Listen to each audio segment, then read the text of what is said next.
Regardez les enregistrements de débats, souvent électriques, contradictoires ou adeptes. Et dans l'opinion, comment chacun de tous ces éléments-là vont l'interpréter. Donc maintenant, on lui dit, faut aller écouter la chanson de Chikendia, Gouvernement 20 ans. Il a dû écouter ça, et puis après, il est revenu. Là, il a dit, non, c'est pas ce que je voulais dire. Moi, j'ai dit qu'invoquer Dieu pour telle ou telle situation, et voilà. Et ça, c'est tout à fait normal. C'est ce qu'on appelle un État civilisé. Tu vois, quand le pays commence à emprunter une certaine voie, là, c'est comme ça. C'est comme au Canada, tu peux pas tenir ce genre de discours.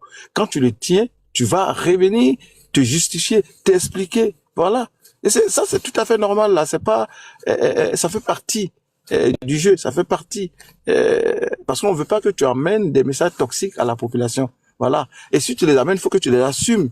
Faut pas juste lancer des messages ambigus, puis aller t'asseoir chez toi et les autres vont vivre avec les conséquences. Non. Voilà. Voilà, c'est ce que je veux dire. Donc, pour moi, c'est... Je te rappelle que si tu parlais des documents des propriétés, qu'on disait que Ado ont eu la famille de Ado en France ou Canada. Mais est-ce que tu sais que dans le même interview, pas pour aujourd'hui, parce que je n'ai pas encore vu pour aujourd'hui, il y a vu un peu de portrait de dans son interview avec, et il disait que ils ont remis les documents, que c'est le travail des journalistes de publier ces documents. Il n'y a pas de documents des propriétés que tu parlais là-dessus. Il a eu à parler de ça dans ça. Ils lui ont posé la question. Ok. Il a dit que il y a des gens qui ont déposé des informations dans le domaine du public. Parce que généralement, ce sont des informations confidentielles. Parce que ça dépend des zones où tu te trouves, hein. Sinon, dans certains pays, comme ici, par exemple, si moi, je veux savoir si toi, tu as des immeubles, là, je peux juste aller chercher par adresse. Si je trouve une adresse, je peux voir ton nom là-dessus. C'est des choses qui sont connues. On appelle ça le registre foncier et tout. Et soit auprès des mairies et tout. Maintenant, qu'est-ce que quand le journaliste lui a posé la question, quelle interprétation? C'était tendancieux quand même la question du journaliste. C'est ça, tu comprends que l'entrevue même est commandée et tout. Le journaliste lui pose la question, qu'est-ce qu'il en pense et tout et tout. Il a dit non, que lui, de sa posture, il n'a aucun élément pour valider ces informations. Néanmoins, le fait que ces informations se retrouvent dans le domaine public, c'est aux journalistes maintenant d'investigation d'approfondir leurs recherches pour nous dire si c'est avéré ou non, l'étendue du scandale et tout. Et ça, c'est tout à fait normal. On voit que c'est quelqu'un qui a grandi, qui a évolué quand même beaucoup en Occident, ça se voit. Parce que c'est le même modus operandi en Occident. Qu'est-ce qu'ils font? Ils ont de l'information. Ils vont utiliser des réseaux occultes de la même façon que les gens ont fait pour obtenir des documents de lui, pour obtenir des informations de lui. Lui aussi, il utilise le même réseau pour obtenir des informations. Eux aussi, je ne dis pas que c'est lui qui a fait ça. Je vais dire, ceux qui veulent nuire, par exemple, au couple présidentiel ou bien au gouvernement et tout, ils vont tout faire pour trouver de manière occulte certaines informations confidentielles, parce qu'ils peuvent pas, à cause de la confidentialité, celui qui est à l'origine de la fuite ne peut pas se présenter pour dire c'est moi qui ai trouvé ça, c'est dans ceci, c'est dans cela, c'est dans ceci. C'est les lanceurs d'alerte qui vont sortir l'info, le plonger, le jeter dans le domaine du public. Et maintenant, une fois c'est dans le domaine du public, c'est maintenant aux journalistes d'investigation d'approfondir pour sortir une certaine véracité. Et en même temps, tu as des enquêtes policières aussi qui peuvent s'emparer de ça pour essayer de voir si c'est vrai ou tant qu'il n'y a pas de crime commis. Mais si, selon les journalistes d'investigation, ils arrivent à la conclusion que ils peuvent arriver à la conclusion que oui, c'est des biens qui appartiennent au couple présidentiel. Mais que par la suite, l'enquête démontre qu'ils ont acheté de façon correcte, en respectant les règles de l'art, avec leurs fonds et tout. T'as pas de problème. Mais, sauf que l'utilisation qui va être faite après, par les adversaires politiques, ce serait de faire passer ces propriétés-là comme étant des biens mal acquis. C'est en ce moment que ça va desservir le couple présidentiel et certainement le gouvernement aussi, vu que c'est le premier homme à la tête de la Côte d'Ivoire. Les gens ont commencé à se poser la question, d'où est-ce qu'il a pris l'argent? Est-ce que ça a été acheté avant? Parce que le général dit très bien que, regardez par exemple, la société Écran, la société qui a été fondée, ça a été fondé juste après la segmentation du président Alassane Ouattara. La société immobilière qui gère tout ça. Et puis il pose la question, est-ce que vous pensez que c'est fortuit? Vous voyez que c'est audacieux, hein? Et c'est fait exprès. C'est une entrevue commandée dans un but bien précis. Et l'un des éléments de ce puzzle-là, c'était la diffusion des résultats non conformes. C'est très clair. Ce n'est pas une coïncidence que autant d'événements se succèdent en un temps un record. Vous voyez, le hasard existe. Mais quand on voit autant de coïncidences, on est obligé de ne plus croire au hasard. Voilà. On va dire bonjour à Kaza qui vient de nous rejoindre. C'est une petite causerie, hein. Donc, sur tout ce qu'on connaît, tout ce qu'on voit là. Donc, Ouais, bonsoir. Donc, tu peux prendre la parole. Et puis, Moi, Optimiste.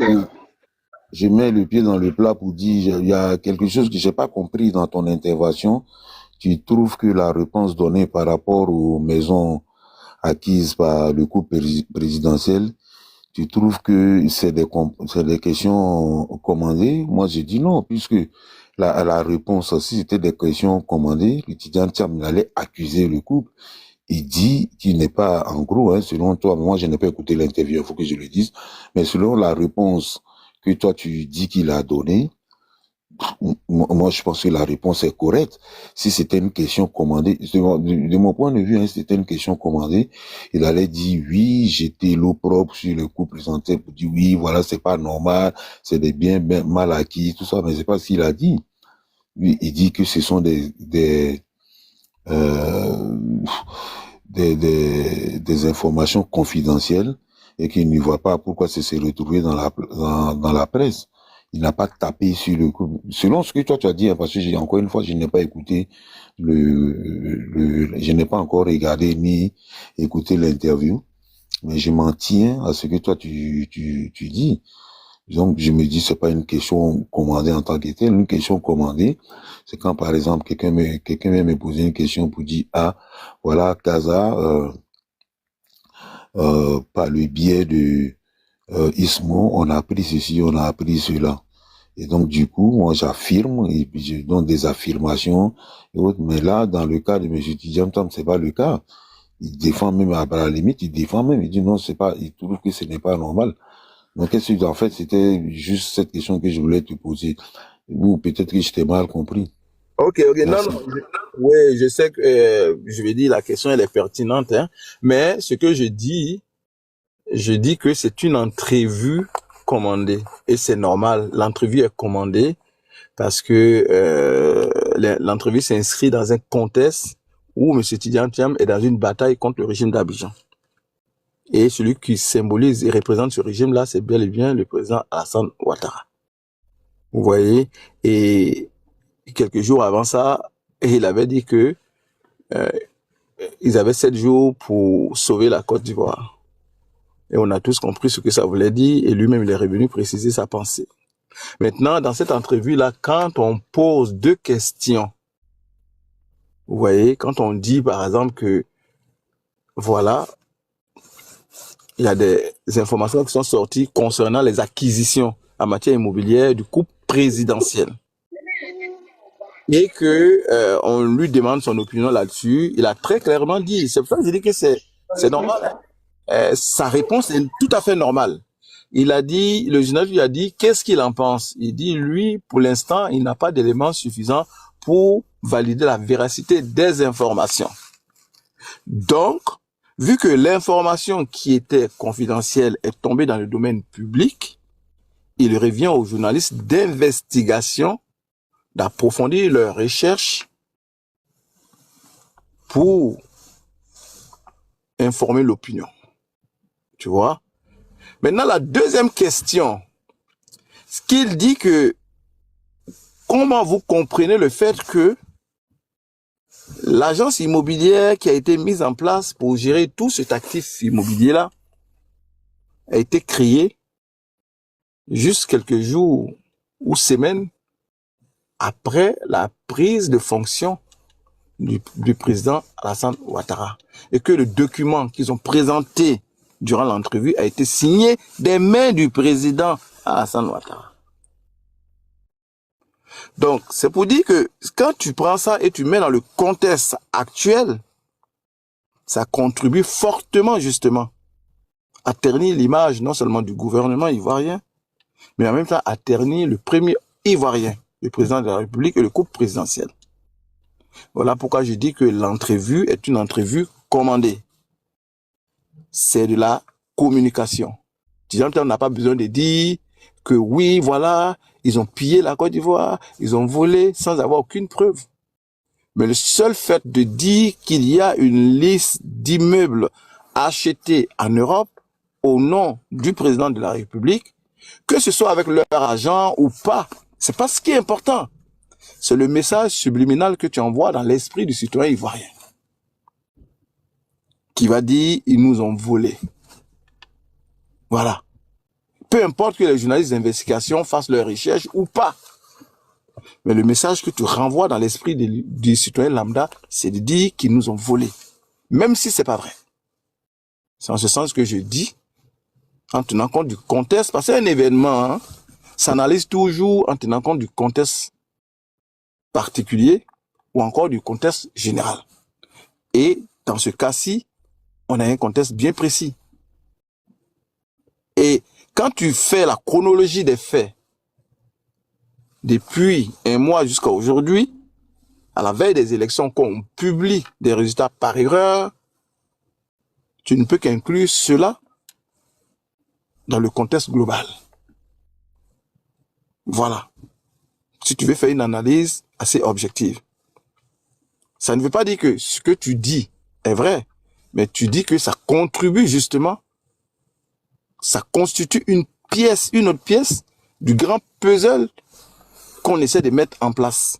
C'est-à-dire ternir l'image, salir, pour justifier toute forme d'insurrection, qu'elle soit armée ou civile, contre le pouvoir en place qui sera estampillé comme étant corrompu, comme étant antidémocratique. Voilà, c'est simple.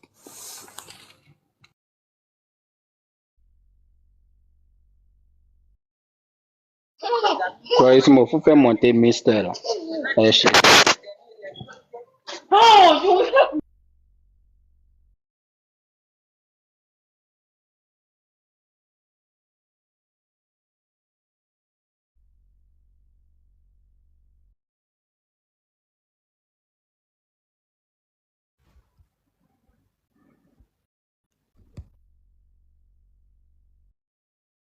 Oui, j'ai envoyé une demande à Mr. King. Oui, je suis là. Merci. Ok, Kaza, c'était ma réponse. Donc, si tu veux attendre, sinon, à Mr. King qui vient d'arriver, il peut prendre la parole aussi.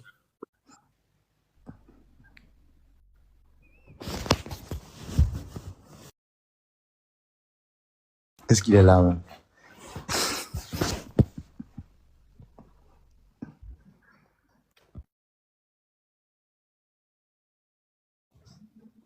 Bonsoir tout le monde. Mais quoi? Personne ne veut parler. Mr. King, tu étais Ouais. chaud.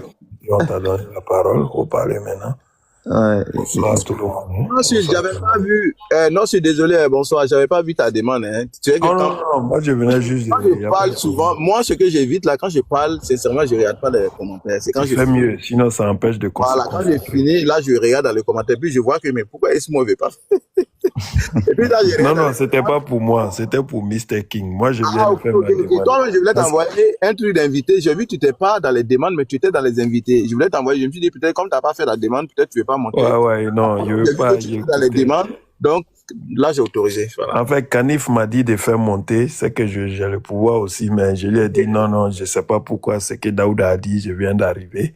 Ah, ok. Je ne sais pas pourquoi Ismaël ne le fait pas monter lui-même. C'est ce que je voulais dire. Non, je ne l'avais pas vu. Moi, je regarde pas sincèrement, je ne regarde pas les commentaires. De temps en temps, je vais regarder les demandes, mais je regarde très rarement les commentaires quand je parle, parce que c'est pas, je dis, c'est pas productif, là. Il y a le petit là aussi, Cheki, je ne sais pas, Kanif avait dit de le faire monter. Bon, je lui ai envoyé l'invitation, je ne sais pas trop. Ben, moi, je vous écoute, hein, parce que moi, je dois aller à mon sport bientôt, là. Je vais dire. Je Ah suis ouais, là. la nuit là. Ah oui, toujours chaque vendredi, il faut que j'aille me mettre en jambe un peu. On essaie de maintenir la forme un peu, quoi. Est-ce que le vieux Kaza était là? Quand ça doit être occupé, peut-être sur un autre panel, je sais pas. Il te dit, hein. Et ça, c'est vrai même. Il est sur 2 fronts à la fois. Qui? Ça c'est Kaza qui fait ça. Bon. Ouais, bon, je sais que sûrement on est en train de parler de cette histoire d'Abidjan.net là. Hein. Possiblement. C'est bon, c'est vraiment déjà décevant de voir que déjà je vais dire même à moins de 24 heures si je peux me permettre, on voit déjà un site internet qui soi-disant publie des résultats provisoires de l'élection présidentielle. Évidemment, il y a un choc. Voilà, on se demande, mais qu'est-ce qui s'est passé? Comment est-ce que c'est possible? Et là, l'opposition, dans toute sa manœuvre, hein, il faut le dire, c'est une récupération. Et voilà, et du coup, ça fait vraiment réfléchir. Comment est-ce que c'est possible, bien évidemment? Quelles sont les dispositions en réalité qu'ils ont pris, voilà, maintenant pour pouvoir éviter cela, parce que faudrait pas que cela se reproduise. Faut pas demain aussi, on va voir la même erreur. Mais il y a un truc, c'est que dans un pays normal, cette histoire allait passer crème. Ça allait pas faire de polémique. Déjà, faut savoir qu'Abidjan.net, c'est pas un média habilité à annoncer les résultats de l'élection, mais plutôt, voilà, c'est un média comme tout média qui relaie juste une information. Voilà, donc dans un pays normal, normalement, ça ne devrait pas faire politique. Mais comme on est en Côte d'Ivoire, il y a un problème. Et je sais pas si vous avez remarqué que moi, mais même sur les réseaux sociaux, certains intellectuels relaient cette information-là sans quand même mener une analyse pertinente hein, de ce que Abidjan.net a affiché. Et du coup, chacun tire déjà sa conclusion. Voilà, et c'est classique. Hein, le président Ouattara a déjà gagné l'élection présidentielle. On connaît déjà les résultats d'avance. Mais pourtant, quand on jette un coup d'œil vraiment sur ce qu'ils ont publié là, moi je vois par exemple, ils ont écrit 1 500 000, hein, beaucoup là-bas inscrits, ce qui ne s'apparente pas aux chiffres officiels de la CEI par exemple. Je pense qu'on est plus ou moins 8 millions d'électeurs, 8 millions inscrits sur la liste électorale. Donc ça déjà, ça pouvait quand même, disons, interpeller. Taux de participation, c'est écrit 21%. Pourtant, moi, j'ai vu une publication sur RFI. Hein, je donne vraiment la source, pas sur la CEI, mais sur RFI. Donc, si la RFI aussi publie un tel truc, je pense que c'est aussi crédible. Une taux de participation sur RFI, ils avaient publié, je sais pas, 53 ou 56%. Donc, ça discrédite complètement ce que Abidjan.net a publié. On voit également au niveau des résultats, le candidat Ouattara, 95,95%, bizarrement. Voilà, donc ça, quand on essaie quand même de mener des petites analyses approfondies, on peut comprendre tout de suite que soit il y a vraiment une manipulation au sein de ce média qui veut complètement discréditer la CEI, ou bien veut saboter, ou encore la deuxième possibilité, c'est peut-être qu'ils ont été objets d'une cyberattaque. C'est possible aussi. Mais à 2 doigts de l'élection, voir ce genre de résultats, voilà, c'est pas vraiment trop cool. C'est vrai qu'ils ont fait un communiqué aussi, hein, pour s'excuser. Ils ont parlé de dysfonctionnement technique dans leur communiqué. Mais moi, de mon point de vue, je pense que les autorités compétentes, à savoir le procureur de la République, la CEI aussi en réalité, peut porter plainte parce que quand on se réfère à l'article 39 du Code électoral, on n'est pas habilité à relayer ou du moins à donner les résultats de l'élection présidentielle. Donc, la CEI, par exemple, peut se saisir, ou du moins le procureur peut se saisir pour que lumière soit faite vraiment sur cette affaire-là. Et si on doit sanctionner Abidjan.net, qui est un média, bah, il faut sanctionner vraiment ce média-là. Mais sinon, il faudrait dire que même demain, quand on va passer aux élections et que le président, s'il gagne, ça va toujours être des arguments, hein, pour les gens de l'opposition, surtout de dire mais que les résultats, on l'a déjà connu d'avance. Abidjan.net, c'est en quelque sorte une étiquette, au fait, de mon point de vue. C'est une étiquette comme ça qu'on vient de coller, hein, au président ou du moins à celui qui va gagner. Et aussi, voilà, donc c'est vraiment désolant de voir qu'on est arrivé maintenant dans cette phase de désinformation là. On espère vraiment que les autorités vont se saisir de cette histoire-là. Et puis bon, ils vont nous dire réellement ce qui s'est passé. Et moi, ce qui m'étonne, c'est que normalement, chaque média a un directeur de publication. Normalement, c'est ce que je sais. Donc, avant même qu'un journaliste, hein, publie, je sais pas, un article, le directeur de publication a le devoir de regarder, hein, et de confirmer la publication de cet article. Donc, comment se fait-il que on nous balance cela à la figure comme une pâte? Et voilà, et du coup, on nous fait un communiqué pour dire c'est un dysfonctionnement. Parfois, il faut comprendre aussi l'opposition, hein. Voilà, quand ils vont récupérer ça, ils vont dire, mais voilà, on connaît l'avance, on peut aussi les comprendre. Parce que bon, on est dans une période électorale tendue, on sait plus ou moins ce qu'on a déjà vécu. On a mené beaucoup de débats ici sur les réseaux sociaux. Et du coup, à moins de 24 heures, on nous balance cela à la figure. Ça, c'est vraiment, vraiment un problème. Donc, pour moi, il faut vraiment sanctionner ce média-là. Même s'il faut suspendre Abidjan.net, moi, je serais vraiment favorable pour cet avis-là. Mais bon, la réponse, ou du moins, la dernière réponse va venir sûrement des autorités compétentes. Donc, c'est sur ça que je voulais me prononcer. Et je voulais dire aussi à Vieux Kaza, il a lancé mon live tout à l'heure.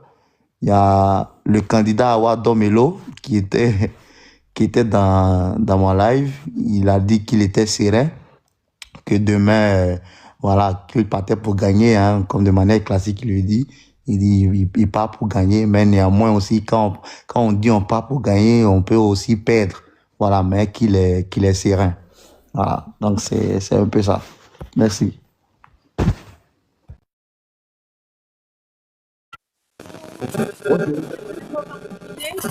Est-ce qu'on m'entend? Ah, il y a un peu de bruit à côté. Est-ce qu'on m'entend? Oui, maintenant. Ah, ok, grand merci, Mr. K. Kaza, tu es là? Sinon, papa, dans 3 étoiles, tu peux y aller. Hein. Allô, tu es là? Oui. Ok, Kaza, c'est à toi. Vas-y. Ouais, donc moi, bon, j'ai entendu ce que tu as dit. Hein. Bon, moi, ce qui me gêne un peu, c'est que bon, il y a quelqu'un qui a pris la parole pour dire qu'il donne 7 jours pour libérer la Côte d'Ivoire. Ces propos, moi-même, j'ai dit sur des panels que c'est quelque chose que je n'ai. Quelqu'un m'a demandé, je crois que c'est Kali qui m'a posé la question. Qu'est-ce que moi j'ai compris dans cette phrase? Il dit cette phrase, c'est pour moi, c'est une phrase bateau. Donc, je crois que c'est toi-même, Ismo, qui m'avait posé la question, si je me souviens bien. Bon, le gars, il vient. Il s'avait posé la question sur le panel de l'autre côté là-bas. Voilà. Il vient clarifier son idée parce que il semble que les gens n'ont pas compris. Mais ça encore, on dit la clarification là, ce n'est pas normal. Parce que on a déjà décidé que voilà ce que nous on pense. On est allé encore loin, on dit non, que c'est parce qu'il a donné ce mot d'ordre là qu'un gendarme a été déjà. Donc, il faut qu'il réponde de ça, de la justice. Oh, les gars, bas la terre. Avant que M. Tidjantam ne fasse sa déclaration, je crois qu'il y a eu un incident de la même façon chez Abounois. quelqu'un a été déjà à Bournois. Une vie humaine, c'est une vie humaine.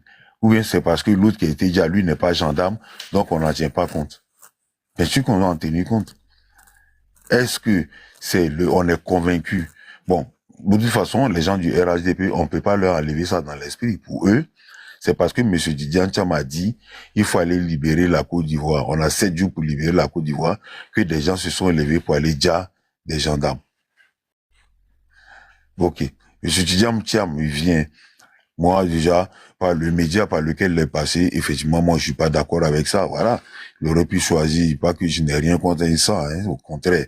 C'est quelqu'un que j'apprécie beaucoup, tout ça, mais moi, je pense que il aurait pu choisir un média dans la trame de France 24 et autres, là, pour aller faire sa clarification. Parce qu'aujourd'hui, les gens se disent non, c'est quelque chose qu'il a déjà réglé avec Vincent. Donc, du coup, il s'en lui pose des questions que lui-même, il lui a donné de poser. Bon. Ça, moi, je peux dire qu'il y a certaines questions, oui. Mais, toutes les questions, je ne crois pas. Donc, il se pour te dire que moi, ça me gêne un peu le débat aujourd'hui en Côte d'Ivoire. Et que les amis du RHDP, ils aujourd'hui, se transforment en spécialistes dans la pensée de tout le monde. Et puis ça, c'est pas que M. Tidiane Thiam, hein, même moi-même. C'est-à-dire, tu dis non, le président de la République a fait un truc qui est bien, voilà, tu essaies de défendre ça, on dit non, tu es un hypocrite. Parce que on veut le clash. On veut quelqu'un comme des vrais gars venir dire non, c'est que c'est goudron, on mange. Est-ce que non, mais moi, faut pas compter sur moi pour ces gens de débat là. Moi, je critique ce que je pense de mon point de vue à critiquer. Je critique ce qui est bien fait. Je dis que c'est bien fait. Je n'ai pas honte de le dire. Toujours est-il que ce que moi je pense, ce que je me dis que bien fait, c'est quelque chose qui sert aux Ivoiriens. Donc, je ne vais pas venir me targuer en tant qu'opposant pour dire non, tout est mal fait, tout est fichu, non. Moi, aujourd'hui, je l'ai dit aujourd'hui à 3 reprises, hein. Aujourd'hui, pourquoi la campagne, vous avez vu les gens faire des meetings, ou bien, je sais pas moi, la campagne est morose. Tout simplement parce que les gens qui sont dans la campagne aujourd'hui, là, c'est les gens qui ont toujours posé la question, est-ce que c'est goudron on mange? Est-ce que ça là c'est bien? Est-ce que ça là c'est bien? Au lieu de dire non, on va améliorer, ils ont passé leur temps à critiquer. Donc du coup, si dans leur programme, ils ont prévu mettre du goudron quelque part, ils peuvent pas en parler. Eux-mêmes, ils se sont fermés la porte. Eux-mêmes. Voilà. Donc aujourd'hui, quand ils vont dire, comment on appelle ça, ils vont dire non, dans notre programme, on veut construire des écoles. Mais vous avez passé votre temps à critiquer pour dire non, les écoles construites par le RHDP, il y a ceci, il y a cela. Vous avez toujours trouvé des défauts. Donc aujourd'hui, ces gens-là ne peuvent pas faire de propositions. Après, à moins que je me trompe, hein, mais la campagne était morose. Donc, voilà. Jusqu'à la fin de campagne, bon, moi, j'ai pas connaissance, j'ai écouté Madame Babou. Bon, il n'y a pas de proposition. J'ai écouté Mao. Bon, à part dire qu'on va quitter le franc CFA et dire que l'écho est déjà là, mais qui était, comment on appelle ça, le fer de lance en ce qui concerne l'écho, c'est bien le président de la République. Voilà. Moi, je me rappelle, les gens du FPI, ils se sont moqués du président de la République, comme quoi il n'arrive pas à convaincre le Nigeria et le Ghana à rentrer dans ECO. Voilà pourquoi ça traîne. Mais aujourd'hui, M. Awadom, il veut nous proposer une banque centrale africaine. C'est-à-dire là où tu critiques ton adversaire pour dire lui n'a pas pu convaincre 2 pays, toi tu es convaincu que tu vas pouvoir convaincre toute l'Afrique. Non, mon œil, soyons sérieux quand même. Voilà. Donc, je vais m'arrêter là, Ismo, pour dire que moi, je trouve le débat aujourd'hui, honnêtement, hein, de mon point de vue, je trouve le débat malsain. C'est-à-dire, quelqu'un dit quelque chose, on n'a pas compris. Bon, moi, je ne dis pas de croire à M. Tidiane Thiam à 100%.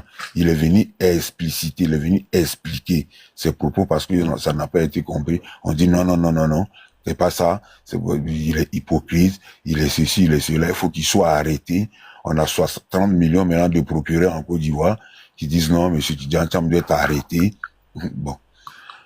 Donc voilà, je m'arrête là et puis vraiment merci de m'avoir donné la parole. Salut à toi, mon frère Élisée. Comment tu vas? Ok, merci, merci. Moi, j'ai motion pour 15 ans. Ok, va avec ta motion. Après, ça va être Élisée qui vient de nous rejoindre. Bonsoir, Élisée. Oui, oui. Le grand frère Kaza, question. Si tu as fait avec tes propos et que tout le monde a en parler, que Kaza a eu des propos, ça va te prendre combien de temps pour venir rectifier ce que tu as dit que c'est pas ce que j'ai dit, voici ce que j'ai dit. Je pense que c'est le problème en fait. Le temps, mais si lui-même il a fait une annonce et puis on dit que c'est ce qu'il a dit, c'est pas moi. Tous les médias en parlent. Et ça lui prend 6 jours, 5 jours avant de venir s'asseoir pour dire que voici ce qu'il a voulu dire, alors que le dégât est déjà fait. C'est ce que les gens dénoncent en fait. Donc, c'est ce qu'il voulait poser comme motion pour vous. Ok. Merci bien pour ta question. Moi, je comprends parfaitement ta question, hein, et je peux même dire que tu as raison. Mais aussi, je vais rien justifier. Hein. Moi, je suis pas là pour voilà. Je peux me dire que bon, parce que la réponse que je vais donner, tu vas me retoquer. Donc moi, je le dis en même temps. Tu vas me dire non, pourquoi il n'a pas fait un communiqué. Voilà. Moi, je me dis peut-être que voilà, les médias, ils n'avaient pas le temps pour lui. Les médias ne sont pas à la disposition de M. Tidiane Thiam. La preuve, je peux même justifier ce que moi-même je viens de critiquer. Vous dire non, que c'est parce qu'il n'y avait pas tout ce temps. Finalement, il allait se mettre chez Insan, qui n'est pas un média. Encore une fois, moi, je n'ai rien contre le média d'Insan, hein, mais franchement, depuis que M. Tidiane Thiam, c'est la première fois qu'il accorde une interview à ce média-là pour venir apporter un démenti. Je ne dis pas que c'est ce qui s'est passé, mais je me dis, peut-être que les autres médias conventionnels n'ont pas le temps. La preuve, quelqu'un me disait aujourd'hui qu'il devait passer encore sur un autre média que j'appelle conventionnel, je sais pas si c'est France 24 ou bien quoi. Bon, j'ai pas arrêté. C'est LSK qui me disait ça sur un panel. Bon, moi, j'avais pas le temps. Voilà, j'étais invité quelque part, donc j'avais pas le temps de suivre tout ça. Sinon, c'est vrai, tu as raison. Le lendemain, dès que la critique a commencé, il devait monter au créneau pour apporter un démenti. Bon, ça n'a pas été fait, mais il n'est jamais, c'est nous-mêmes qui disons ça en Côte d'Ivoire, hein. On a cet adage qui dit, il n'est jamais tard pour bien faire. Voilà. Après, au moins, il est monté pour, s'il avait laissé passer les élections, après, là, vraiment, même moi-même, je serais le premier avec vous pour dire non, que c'est pas normal. Mais voilà, il a apporté son démenti. Voilà, même, il est vrai que, bon, voilà, moi, je vais pas taper sur M. Tidiane Thiam ici. Il est vrai que certains propos, même dans le démenti, ne sont pas convaincants. Ça, il faut le dire. Mais au moins, il a apporté il a essayé d'expliquer ce qu'il voulait dire. Même si l'explication ne nous sied pas, au moins, on doit tenir compte de ça. On ne doit pas rester sur les premiers propos pour dire non, il a dit ça, c'est fini. Il faut qu'il soit arrêté. Je sais pas si vous suivez les panels, hein. Les gens disent non, il faut qu'il soit arrêté. Il faut qu'il, voilà, c'est à cause de lui qu'ils ont déjà un gendarme. Franchement, moi, je dis, il faut pas coudre des habits aussi grands pour certaines personnes. Voilà. J'espère que je t'ai répondu. Momo, il faut arrêter avec vos histoires de mort d'homme, là, hein. Il faut arrêter. Abonne-nous à la personne qui était déjà abonnée si M. Tidiane Thiam avait il avait fait sa déclaration avant que le gars soit déjà abonné. Bonsoir, j'ai une question pour Kaza, s'il vous plaît. Okay. Kaza, bonsoir. Comment on appelle? Honnêtement, hein, je suis déconnecté.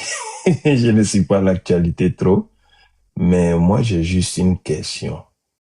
Pourquoi est-ce que après sa sortie, peut-être je me trompe, corrigez-moi, pourquoi est-ce que c'est au niveau de sa région natale ou, je sais pas, natale, mais de sa région de Yamoussoukro, qui a eu, ça a été aussi intense, les manifestations ou bien, je sais quoi, jusqu'à aller brûler un bureau de la CEI. Pourquoi c'est dans sa région, qui est Yamoussoukro? Ouais, moi, c'est ce que j'ai dit depuis le départ. J'ai dit les hommes politiques, il faut faire attention. Regardez, souvenez-vous de l'ivoirité. C'est-à-dire, quand vous lancez, les gens lancent un concept, il faut qu'ils passent le temps à bien expliquer la chose. Parce qu'il y a des populations qui peuvent ne pas bien comprendre la chose. Et puis, effectivement, agir selon comment ils ont compris. Regardez, quand le président de la République avait reçu les éléphants, il a dit non, il faut penser ivoirien. Les gens sont venus transformer ça sur les panels pour dire, je suis sûr que toi, tu as suivi ça. Vous dites non, le président de la République lui-même, il a dit qu'aujourd'hui, là, c'est ivoirien d'abord. Il faut qu'on pense aux Ivoiriens d'abord. Alors que c'est pas les propos du président de la République. C'est une interprétation. Mais pourquoi? Parce qu'il n'y a pas eu d'explication derrière. Moi-même, j'ai dit, la phrase de monsieur Tidjane Thiam, là, c'est une phrase qui prête vraiment à interprétation et à critique. Parce que c'est pas tout. D'aller dire qu'on a 7 jours pour libérer la Côte d'Ivoire. Par quel moyen? Voilà, il n'a pas expliqué. Maintenant, que les gens, c'est à juste titre. Les gens disent non, que, voilà, il veut créer la haine dans le pays, tout ça. Et qu'ils montent au créneau pour venir dire, voilà ce que je voulais dire en réalité. Voilà, moi, je crois qu'on s'en tient à ça. On va pas jouer aujourd'hui, venir jouer les psychologues, à comprendre tout, à tout expliquer, à expliquer les propos des gens. Moi, je crois que les gens sont maîtres de leurs propos et il n'y a que à eux seuls. Rien qu'à eux seuls pour expliquer leurs propos. Kaza, je m'excuse tout le monde. Kaza, si moi je dis tout de suite, tout le monde sort, alors qu'il n'y a rien qui se passait chez moi au village. Moi, je dis tout le monde sort, et maintenant les gens commencent à sortir chez moi, dans mon village. Alors qu'avant que je dise quelque chose, les gars ne sortaient pas là-bas. Est-ce que tu vas pas dire que c'est moi ma faute, à cause de ça, mes gens du village sont sortis, oui ou non? Est-ce que j'ai dit que c'est pas la faute de M. Thiam? J'ai dit qu'il n'a pas expliqué. Voilà, il a sorti une phrase que moi-même je condamne. Là, tout le monde l'accuse, que c'est sa faute, c'est à cause de lui. Mais maintenant, il est venu expliquer. Il est venu expliquer. Maintenant, c'est bon pour dire non, c'est pas ce qu'il voulait dire. Voilà, la faute est déjà commise. Maintenant, il est venu expliquer. Voilà, mais pourquoi vous ne voulez pas tenir compte de son explication? Vous voulez forcément vous arc-bouter sur la première déclaration. C'est ce que je comprends pas. C'est la même personne qui a fait une déclaration. C'est la même personne qui est venue expliquer sa déclaration. Mais pourquoi vous ne voulez pas tenir compte de l'explication? Honnêtement. Donc, Kaza, si moi, il vient voler chez toi, il vient voler chez toi, et que il a fait 3 jours avec ce que j'ai volé chez toi, et puis tu viens m'attraper, tu viens dire, ah non, je n'ai pas fait exprès pour voler chez toi, je voulais prendre ces choses, parler, remettre ça à quelqu'un d'autre. Est-ce que je n'ai pas volé avant? Donc, la comparaison que tu fais là, toi-même là, est-ce que quand tu t'assois, tu penses que c'est la même chose? Oui, parce qu'il y a eu des dégâts, il y a eu des faits à cause de ce qu'il a dit. Les amis, je pense que vous allez jamais vous entendre dessus. C'est une guerre d'opinion. C'est vrai que M. Tidjane Thiam a fait une première déclaration et il est venu clarifier sa déclaration. Maintenant, je vais dire, en réalité, libre à chacun de prendre ça comme il veut. Donc, c'est une question d'interprétation, c'est une question d'opinion. Kaza a son opinion, toi, tu as ton opinion, vous allez jamais vous entendre là-dessus. Donc, sur ce, on va dire bonne arrivée à Élisée qui nous a rejoint. Et puis, on va demander son avis sur la question. Bonsoir Élisée et bienvenue parmi nous. Je ne sais pas si tu as vu la tendance de la communication. C'est juste qu'on fait une petite causerie sur tout ce qui s'est passé depuis un certain temps. Je veux dire en allant de la déclaration de M. Tidjane Thiam, ex-candidat aux élections présidentielles, et aussi les résultats qui ont été publiés de manière, je veux dire, peut-être involontaire ou pas accidentelle, par le groupe Abidjan Net aussi. Donc, c'est le contexte avant les élections présidentielles de demain. Voilà. Ok, merci beaucoup Ismo le démocrate. Bonsoir à toi et à l'ensemble des membres sur le panel. C'est un plaisir pour moi encore d'être avec vous. J'ai écouté en tout cas les différentes interventions. Je vais revenir rapidement un peu sur l'intervention de M. Thiam et puis tout le reste. Ce soir, je me suis exprimé là-dessus. Certains ont dû certainement l'entendre, d'autres peut-être pas. Mais je veux dire qu'on fasse un peu de pédagogie. C'est important. Moi, j'ai toujours l'habitude de dire, et pour ceux qui me suivent le sauront, je dis que les hommes politiques doivent faire attention à leurs propos. Parce que ce qu'ils disent là, Si ce n'est pas suffisamment clair, c'est dangereux. Là où on est en train de dire aujourd'hui, M. Thiam est venu clarifier ses propos. Mais qu'est-ce qui justifie qu'il vienne clarifier? Parce qu'il y a eu, dans l'opinion, des voix qui se sont levées pour dire que depuis qu'il a fait cette déclaration, il y a eu des situations aggravantes qui ont suivi la déclaration. Et ils ont mis dans la balance tout ce que Kaza a évoqué, et le gendarme, et Yamoussoukro, avec tous les incidents qui ont eu lieu, la CEI brûlée et tout ça. C'est parce que les gens ont commencé à en parler qu'il vient maintenant dire non, je clarifie mes propos, voilà ce que j'ai dit. Mais même dans la clarification, il y a des éléments même qui nécessitent encore des questionnements. Quand tu parles du divin, et tu pensais qu'un miracle allait s'opérer, quel miracle, comment? Dans quel sens? Tu as parlé à Paris on doit délivrer la Côte d'Ivoire. Ça sera la libération de la Côte d'Ivoire. Libérer la Côte d'Ivoire de qui ou de quoi? C'est la question que je pose toujours. Libérer la Côte d'Ivoire de qui ou de quoi? Qu'est-ce que la Côte d'Ivoire est? Dans quelle prison elle est ou dans quoi elle est pour qu'elle soit libérée? C'est quoi au juste? Il a choisi à dessein son interlocuteur, son intervieweur, parce qu'il sait que s'il partait chez des journalistes aguerris, forcément ils allaient le descendre. Il y a tellement de questions à poser que ça allait être même pire en fait. Donc il a su vraiment choisir son intervieweur, parce que moi-même à mon modeste niveau ici, là, franchement, ça c'est pas une interview que je vais mener sur cette déclaration-là. Il y a 3-4 bonnes questions que je pose et puis je sais pas comment il s'en sort en fait. Pour être honnête. Vraiment, c'est pas de la prétention, mais il y a des questions pertinentes. Il veut délivrer la Côte d'Ivoire de qui ou de quoi? Et puis 7 jours, on est dans la dernière semaine, la semaine décisive. C'est, tu vois, là tu es obligé 5 jours après de venir dire non, 6 jours après de venir dire non, je vais clarifier la situation. Que les gens n'ont pas compris ce que je voulais dire, que je faisais allusion au divin, à ce que le divin... Soyons plus sérieux, la Côte d'Ivoire est plus sérieuse que ça, les gars. La Côte d'Ivoire est plus sérieuse que ça. Franchement, excusez-moi. Moi, excusez-moi, je ne dirais pas que ça me peine, mais vraiment que depuis des décennies, on continue toujours les mêmes choses et puis on veut obtenir des résultats différents. Mais Kaza, même mon grand frère, mon cher ami Kaza que j'aime tant, mais dans l'opinion des gens du PDCI, là, le coup d'État de 99, là, c'est Ouattara. Hein?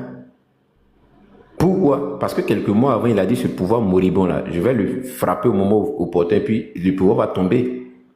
Mais jusqu'à aujourd'hui, personne n'a pu prouver par A plus B que Ouattara à la base de ce coup d'État. Mais dans l'opinion des gens du PDCI, même de Bédi, c'est que l'alliance vient en 2005 avec le RHDP, vous ne pouvez pas enlever dans la tête des gars du PDCI que c'est Ouattara. Et quand on leur demande pourquoi ils pensent que c'est Ouattara, ils te disent que c'est parce que Ouattara a dit ceci. Quelques mois avant, il a dit et il y a eu un coup d'État qui est survenu. Donc ils tiennent Ouattara pour responsable du coup d'État. Mais quand tu te lèves, tu fais une déclaration de cette envergure et que les actions, les situations s'aggravent sur le terrain, et prennent des tournures, mais pourquoi tu ne veux pas que les gens t'interpellent pour dire que ce que tu as dit là, à la base? Faussement. Et la situation n'avait pas pris cette ampleur jusqu'à ce que, à un moment donné, vraiment après que tu sortes, tu le dises. Mais moi, je n'accuse même pas bon, je ne m'arrête pas seulement sur M. Thiam, mais le Front commun lui-même. Parce que Abiba Touré est intervenu. On a vu ce qu'elle a dit, on a la vidéo de ce qu'elle a dit. Que les gens doivent demeurer dans les rues et tout ça. On a vu les vidéos. Maintenant, voilà Gbagbo qui sort. Moi, j'ai appelé personne à être dans la rue. Donc, ceux qui sont allés à la rue, là, ils répondaient à l'appel de qui? Thiam sort, lui n'a jamais demandé qu'il y ait. Donc, ceux qui étaient dans la rue, ils répondaient à l'appel de qui? Aujourd'hui, ils sont comptables face à leur destin, devant la justice. Ça veut dire l'argumentaire de non parce qu'on m'a demandé de sortir, je suis sorti, ne tiendra plus. Parce qu'aucun de ceux qui avaient lancé l'appel, ou au nom de qui on a lancé l'appel dans le cadre du Front commun, n'assume aujourd'hui. Ils ne sont responsables de rien. Et ce soir, je disais, il n'y a pas plus belle manière de tirer une leçon que ce qui est en train de se passer maintenant. Et ça, je l'ai dit à tous les Ivoiriens, à commencer par les militants. Les militants survoltés à qui on ne peut pas parler, qui on ne peut pas raisonner là. C'est une très très belle leçon que vous êtes en train de voir actuellement. Des gens pour qui vous avez mouillé le maillot, vous avez bombé le torse, la poitrine, vous êtes descendu dans les rues, allez affronter l'autorité. Vous dites aujourd'hui qu'ils ne vous ont pas envoyé. À aucun moment ils nous ont envoyé. On a encore la déclaration de Yapo Kalice avant-hier, porte-parole agent du PDCI. Il a été clair. On a qu'à lui dire quel responsable du PDCI a dit une fois nous qu'à descendre dans les rues. Dans le pays, il ne se reconnaît pas dedans. 24 heures après, lui, M. Thiam lui-même monte au créneau et il dit, lui, voilà sa pensée, il n'avait pas demandé ceci, il n'avait pas fait ceci. 24 heures avant lui, le président, 48 heures avant lui, le président Gbagbo avait intervenu pour dire, lui, il n'a jamais appelé quelqu'un à aller dans la rue, même s'il soutient ceux qui sont dans la rue. Vous voyez? Donc aujourd'hui, ceux qui sont levés, qui sont partis, je pense peuvent, je dis, raisonnablement se poser la question de savoir, mais pourquoi on s'est donc mis dans ça? Parce que les gens dont on répondait à l'appel nous disent aujourd'hui qu'ils ne se reconnaissent ni de près ni de loin dans cet appel. On fait quoi? Qu'est-ce qu'on fait? Parce qu'aujourd'hui, tout le monde voit la responsabilité pénale planer sur la tête. C'est une réalité. Qu'on le veuille ou non, c'est une réalité. Parce qu'il y aurait une responsabilité, parce qu'il faut qu'on situe les responsabilités à un moment donné. C'est clair. Donc on se dit non, on n'est pas dedans, on n'a rien fait. Et c'est ces jeunes-là, toutes ces personnes-là qui aujourd'hui vont payer le lourd tribut, d'autres déjà condamnés à 3 ans. On va dire la justice a fait un abus, la justice n'a jamais fait d'abus. C'est prévu dans le code pénal. Ce qu'ils ont fait là, ils méritent des peines de prison pareilles. Demain, on va nous mettre ça dans la balance que c'est des prisonniers politiques. Mais en quoi ils sont des prisonniers politiques? Quand vous saccagez les biens d'autrui, quand vous opposez à l'autorité de l'État, mais allez prendre le code pénal, lisez-le. En quel mois ils deviennent prisonniers politiques? Quand ils sont acteurs de saccage, quand ils détruisent des biens d'autrui. Aujourd'hui, à Yamoussoukro, voilà des gens qui ont perdu tous leurs investissements d'une vie. Donc ceux-là, ils sont... Est-ce que Ouattara les connaît? Au nom du fait que vous êtes fâché, vous n'êtes pas content, vous détruisez d'autres personnes, d'autres Ivoiriens. C'est-à-dire que vous pouvez suivre votre frustration, vous créez la frustration dans le cœur d'autres personnes. Est-ce que c'est rationnel ça? Mais à un moment donné, il faut qu'on dise, quand quelqu'un est voyou, on lui dit qu'il est voyou. Quand quelqu'un est bandit, on dit qu'il est bandit. C'est normal. Ce qui s'est passé là, c'est la voyousie, c'est du gangstérisme, c'est du banditisme, c'est du terrorisme même. C'est la réalité. Et ce que je dis là, c'est des thèmes qui sont dans le dictionnaire, vous pouvez prendre et puis vérifier. On n'en dit pas plus. De toute façon, le communiqué du procureur est sorti, tout le monde a vu. Il n'a pas dit plus, il n'a pas dit moins que ce que j'ai dit. Donc il faut arrêter. Nous, responsables politiques, il faut qu'ils arrêtent. Là, on est en train de parler, tout le monde est content aujourd'hui. Moi, je suis assis en train de parler devant vous là, mais vous savez que n'eût été la grâce de Dieu, la vigilance des services de sécurité, peut-être qu'aujourd'hui, je ne serais même pas en train de vous parler. Peut-être qu'aujourd'hui, la Côte d'Ivoire a enregistré l'un des plus grands attentats terroristes de l'histoire. Sans exagération. L'un des plus grands attentats, je dis bien terroristes de l'histoire. Peut-être la Côte d'Ivoire l'avait enregistré dans la nuit d'hier aujourd'hui. Parce que les gens sont allés attaquer la chambre à gaz de Foxtrot, située à Jacquesville, pour vous donner l'ampleur de la gravité de la situation. Foxtrot, la chambre de Foxtrot, lorsqu'elle exploite le gaz en haute mer, le gaz arrive, le gaz naturel, densifié, arrive dans cette chambre-là, et à partir de cette chambre, à travers des pipelines, ce gaz est acheminé à la Cille, à Port-Boué et à Gestosi, à Vridi. Et ces pipelines-là passent par Dabou et Jacquesville, une partie d'Azito, Yopougon. Et voilà des gens qui hier ont voulu exploser cette chambre-là. On serait en train de compter des centaines de milliers, peut-être voire des millions de morts aujourd'hui. N'eût été la grâce de Dieu et la vigilance des services de sécurité. Mais au nom de quel combat politique on peut être aussi méchant jusqu'à ce point, criminel jusqu'à ce point? Au nom de quel combat politique? Pour qui même en fait? Pour quel acteur politique on va faire ça? Pour qui? Au nom de quel acteur politique on est capable d'être aussi inhumain jusqu'à ce point? Ça veut dire décimer des centaines de milliers de vies juste parce qu'on n'est pas content, mais juste parce qu'on veut revendiquer. Ou juste parce qu'on répond à un appel. Mais au nom de quoi? À un moment donné, les gars, laissons les appartenances politiques là, condamnons ce qui est condamnable, disons la vérité. Trop c'est trop. Voilà, trop c'est trop là, c'est là qu'on peut dire trop c'est trop. Franchement, faut arrêter. Mais c'est quoi à la fin? C'est quoi? Vous êtes né avec pouvoir? Vous êtes né avec un pouvoir? Vous êtes venu au monde avec un pouvoir? Mais attendez, le pouvoir il est divin. Ça aussi il faut que vous le sachiez. Vous allez faire toutes vos tentatives. Dieu dit vous ne serez jamais président. Ça là, ça va vous faire mal de l'entendre, mais on va vous dire ça. Tout comme Si Dieu a écrit aussi, là, ils vont faire tous les micmacs pour vous barrer, vous serez président. C'est des réalités. C'est des vaines luttes. Il faut arrêter pour des égos, pour des orgueils. On met les gens dans la rue, on lance des mots d'ordre, on fait des choses et autres. Sur le fallacieux prétexte de non, on nous a exclus, on a fait truc, donc il faut qu'on se barricade. Il faut qu'on se plaigne, il faut qu'on lutte contre. Et ce qui me fait mal, il y a des gens qui arrivent à soutenir des choses pareilles. Ils sont assis en Occident là-bas, c'est eux qui poussent, ils poussent, ils poussent. Mais chez vous en Occident, c'est comme ça que les gens réagissent. Voilà Marine Le Pen là, on dit qu'elle est inéligible pour 5 ans. La France n'a pas arrêté de tourner à cause de ça. Hein. On n'a pas fait sauter le Versailles, ni fait sauter l'Élysée pour ça. Hein. Il faut arrêter, à un moment donné, il faut arrêter. Être démocrate, ce n'est pas juste un slogan, hein. C'est l'attitude, la conduite au quotidien qui montre qu'on est démocrate ou pas. Il faut arrêter. Les gars, trop c'est trop. À un moment donné, il faut savoir s'arrêter. Parce que finalement, vous allez pousser le peuple à bout. Et je l'ai dit la dernière fois sur le plateau, le peuple va vous ramener là où vous devez être depuis des lustres. Sans que vous ne vous en rendiez compte. Et ça, pour beaucoup d'acteurs politiques, ça risque d'arriver plus tôt qu'ils ne le pensaient. S'ils ne font pas attention. Parce qu'on en a marre. On en a marre, franchement, on en a marre. Parce que vous ne payez rien, vous ne payez rien au final. Mais c'est nous qui payons tout. Depuis 35 ans, des jeunesses ont été perdues, des vieux ont été gâchés. Des gens ne sont plus jamais retrouvés, des familles ont été disloquées. Vous ne savez même pas comment les gens vivent aujourd'hui. Comment les gens essaient de remonter la pente.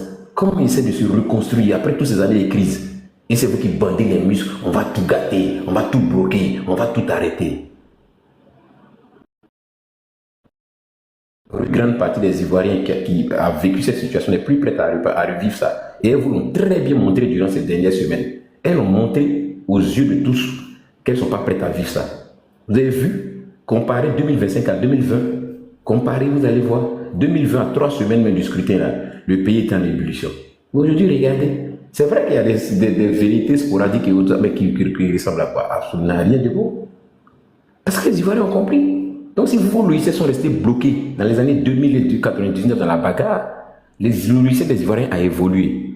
Aujourd'hui, là, ils ont compris de toute leur vie, en tout cas pour nous qui sommes des années 80-90, là, on comprend qu'il n'y a pas, on n'a pas vécu plus de 10 ans dans la quiétude.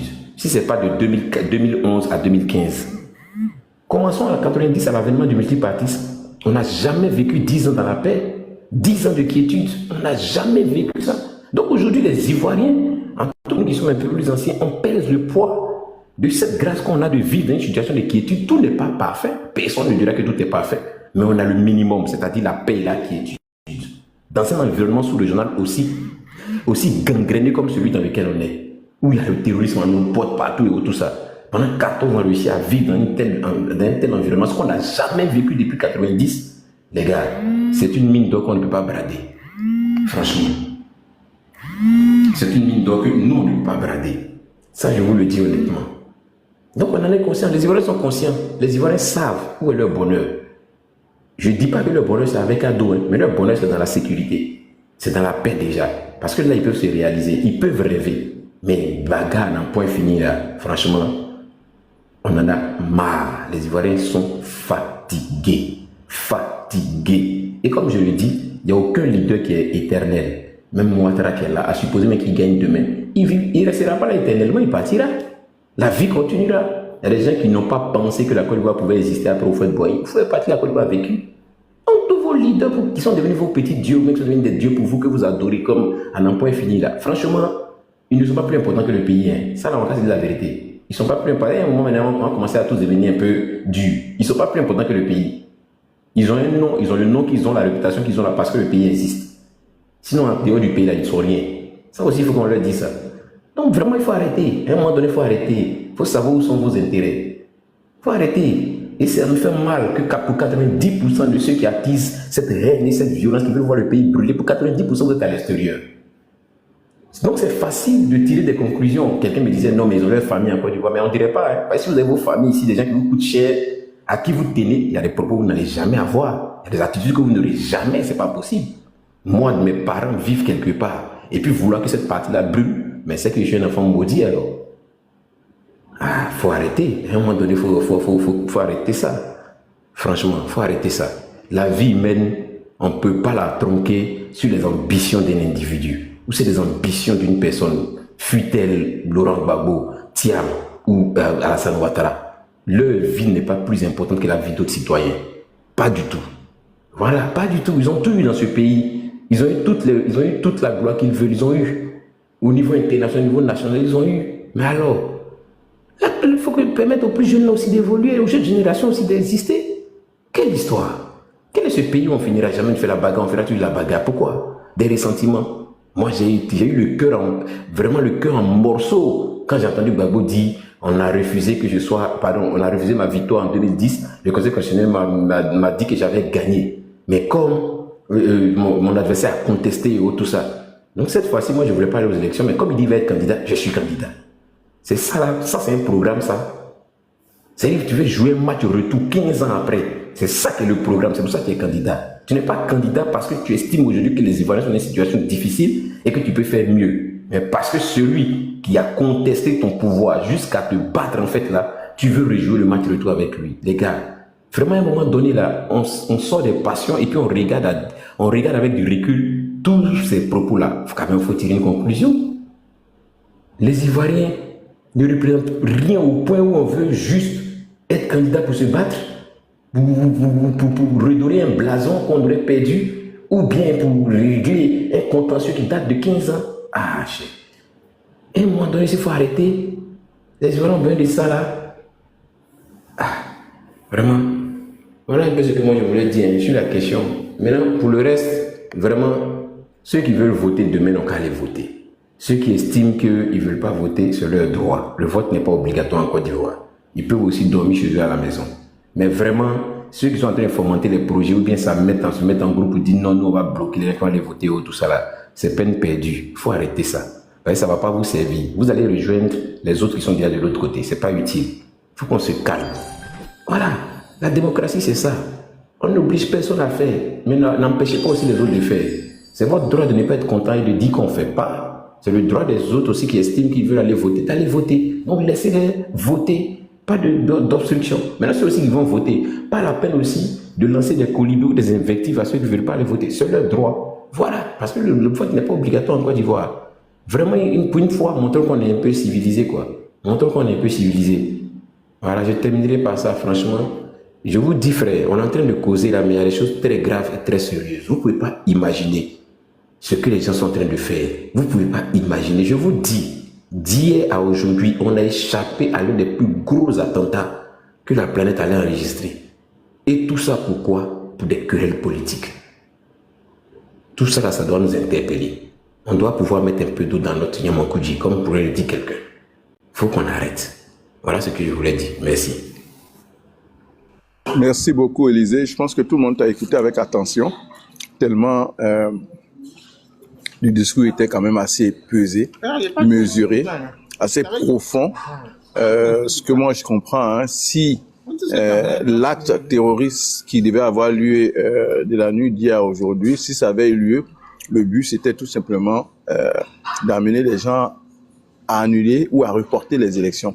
C'est le mot qui était sur toutes les langues, annuler ou reporter. Et si jamais le gouvernement s'amusait à poursuivre ces élections, ils allaient dire que c'est le pouvoir seulement qui les intéresse, qu'ils ne s'intéressent pas à la vie des Ivoiriens. Donc, Dieu merci, ça n'a pas eu lieu. Donc, si quelqu'un a une motion pour Élisée, sinon, si quelqu'un veut prendre la parole. J'ai écrit motion. Vas-y. Ok, bon, Élisée, bonjour à toi, j'espère que tu vas bien. Merci pour ta prise de parole. Moi, j'ai deux questions à te poser. La première, tu dis, dans ton narratif, tu as dit comme ça, que si c'était toi que M. Thiam avait en face, tu allais lui poser 4 questions. Toi, en tant que journaliste, hein, est-ce que toi, en tant que journaliste, mais ta rédaction, est-ce que vous avez cherché à prendre contact avec M. Thiam pour qu'il puisse clarifier ses dires? Et puis, il vous a pas répondu. Première question. Deuxième question, moi je suis un peu gêné par deux de tes propos. C'est-à-dire, tu sembles faire une corrélation, même si tu ne le fais pas clairement, hein, mais tu sembles faire, c'est-à-dire tout à l'heure, on a critiqué, toi et moi, les propos des hommes politiques qui n'explicitent pas ce qu'ils disent. Mais on comprend que pour toi, c'est l'appel de M. Tidjane Thiam qui a failli créer le plus grand acte terroriste.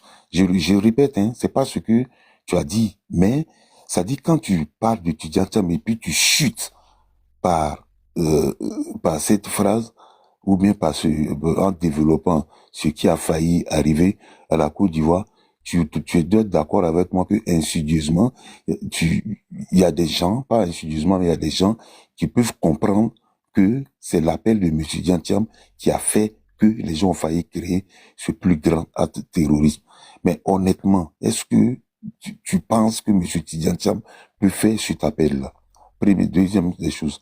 Et la troisième des choses, je suis toujours gêné par certains propos à chaque fois. C'est-à-dire qu'on a l'impression que nous qui sommes à l'Occident, tant que on défend le pouvoir en place, il n'y a pas de problème.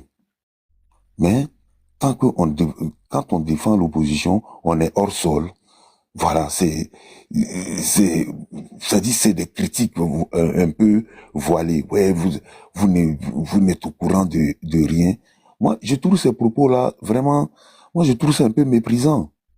Je trouve ça un peu méprisant puisque vous ne connaissez pas la vie des gens qui vivent en Occident. Il y a des gens moi je connais des amis, pas moi, hein. Je connais des amis qui vont en Côte d'Ivoire au moins 4 fois par an. Et en même temps, je connais des gens qui vivent à Yopougon, qui font 1 an, 2 ans sans mettre les pieds au plateau. Voilà.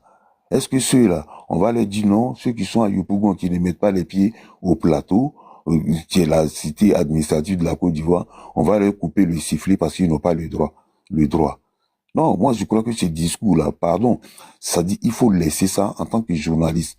Tu es mon frère, voilà, mais en tant que journaliste, moi je crois que tu dois pas tomber dans ce narratif des gens, de certains militants du RHDP ou bien de certains Ivoiriens qui pensent que parce que les gens sont en Occident, aujourd'hui avec les réseaux sociaux, avec les moyens de communication, moi je peux te dire, moi je regarde la télé en Côte d'Ivoire, en France ici, quand il y a des problèmes en Côte d'Ivoire ou bien en Afrique là, les spécialistes qu'on voit à la télé là, ce sont pas les Ivoiriens. La première crise en Côte d'Ivoire, quand on dit des spécialistes, des Ivoiriens de la Côte d'Ivoire, c'est pas les Ivoiriens. Quand j'étais même jeune et lycéen, il y avait la guerre entre la Côte d'Ivoire, le Burkina et le Mali. Ce sont les journalistes français, c'est avec la télévision française que la RTI diffusait, c'est pas ce canal-là que la RTI diffusait des informations. Pourtant, la guerre se passait enfin plus proche de la Côte d'Ivoire que de la France. Donc voilà, ce procès-là, franchement, moi je vous demande d'arrêter ça. C'est pas parce qu'on est à l'Occident qu'on n'est pas au courant de ce qui se passe dans notre pays. C'est pas parce qu'on est à l'Occident qu'on ne s'intéresse pas à la vie de la Côte d'Ivoire. Sinon, que seulement ceux qui sont du RHDP qui sont à l'Occident, ils ont droit à la parole. Je crois que c'est ce que les gens veulent nous faire comprendre, mais ce n'est pas la réalité. Merci. Ok, merci beaucoup, cher grand frère Kaza. Ok, je commence déjà par la première question. Est-ce que nous, en tant que journalistes, notre média, on a cherché à voir M. Tidjane Thiam pour pouvoir lui demander de clarifier sa position? C'est pas notre rôle. Je suis désolé. C'est pas notre rôle. C'est pas nous qui avons dit à Tidjane Thiam d'aller faire un meeting et puis il va dire ce qu'il a dit. Hein. Donc notre rôle, c'est pas de l'appeler pour chercher à savoir, pour lui demander de clarifier sa pensée. Il était suffisamment clair quand il parlait. Voilà, c'est pas notre rôle de l'appeler pour lui dire viens ce que tu as dit, qu'est-ce que tu voulais dire au juste. Nous, on veut bien comprendre ce que tu voulais dire. Non, c'est pas notre rôle, pas du tout. Tous les Ivoiriens, tout le monde a entendu ce qu'il a dit. C'était très clair là. Il a parlé en des thèmes précis. Il a parlé en français en plus. Voilà, c'est pas en anglais pour dire peut-être nous autres on comprend pas, mais il a parlé en français, on a tous compris. Donc il n'y a aucune clarification à faire.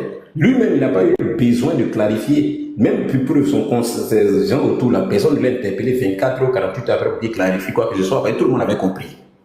Voilà. Peut-être que dans son lot, là, quelqu'un lui avait dit clarifie. Il avait dit, ah bon, peut-être qu'on j'aurais dit, on devrait lui interpeller, j'ai clarifié. Il est venu 6 jours après pour clarifier. Donc, c'est pas à nous d'aller lui dire pour clarifier bien d'avance. Et ça, franchement, c'est pas notre rôle. Vraiment, faut pas réduire notre métier à ça. C'est pas ça. S'il vient d'une conférence de presse, il donne une conférence de presse officielle. Je suis journaliste, je lui pose des questions sur sa conférence de presse. Mais il fera pas une déclaration et puis je vais courir après pour dire ta déclaration. Qu'est-ce que tu voulais dire dedans? Franchement, c'est pas ce qu'on nous a, en tout cas, le métier que j'ai fait, l'école que j'ai fait, c'est pas ce qu'on m'a demandé de dire. Voilà. Sinon, si c'est ça, je pense qu'on ne ferait jamais du journalisme, on serait devant tout le monde pour dire ce que tu as dit là, qu'est-ce que tu voulais dire, ce que tu as dit, qu'est-ce que tu voulais dire. Ça, c'est pas possible. Donc, vraiment, on l'a pas fait.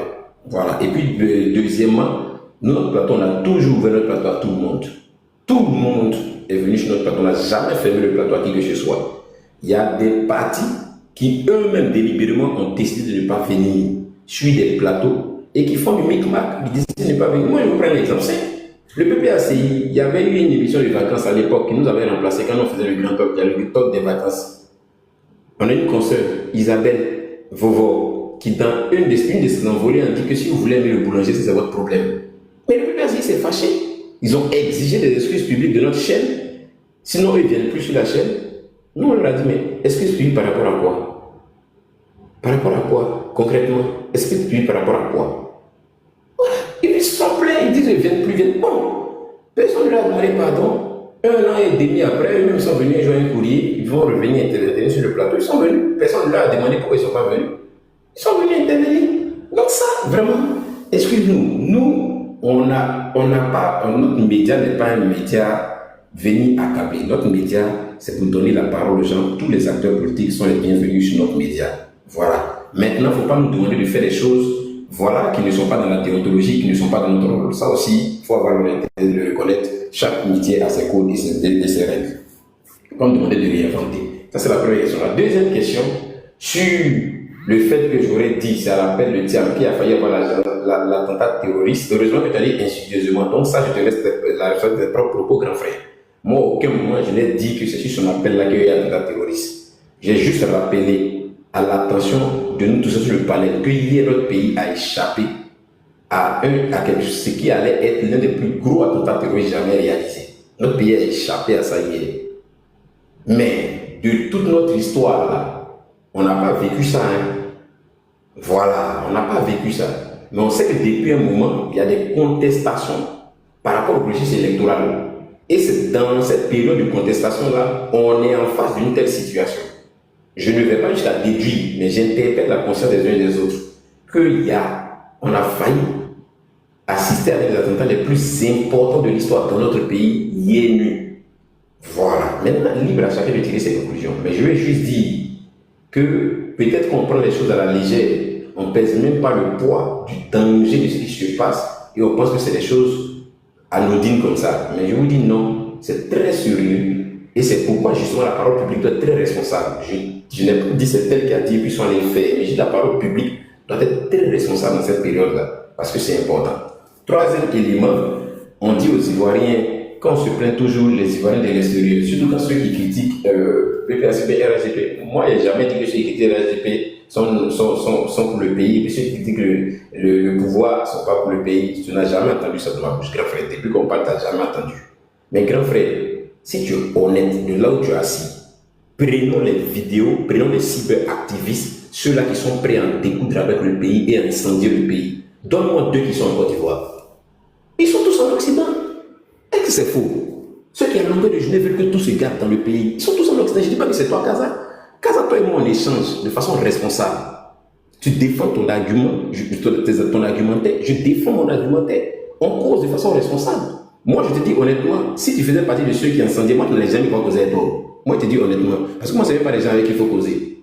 Avec moi, ils n'ont rien compris. Ils ne méritent même pas qu'on discute avec eux. Ils n'ont absolument rien compris. Voilà. Mais ils prennent toi parce que toi, mais tu fais des critiques.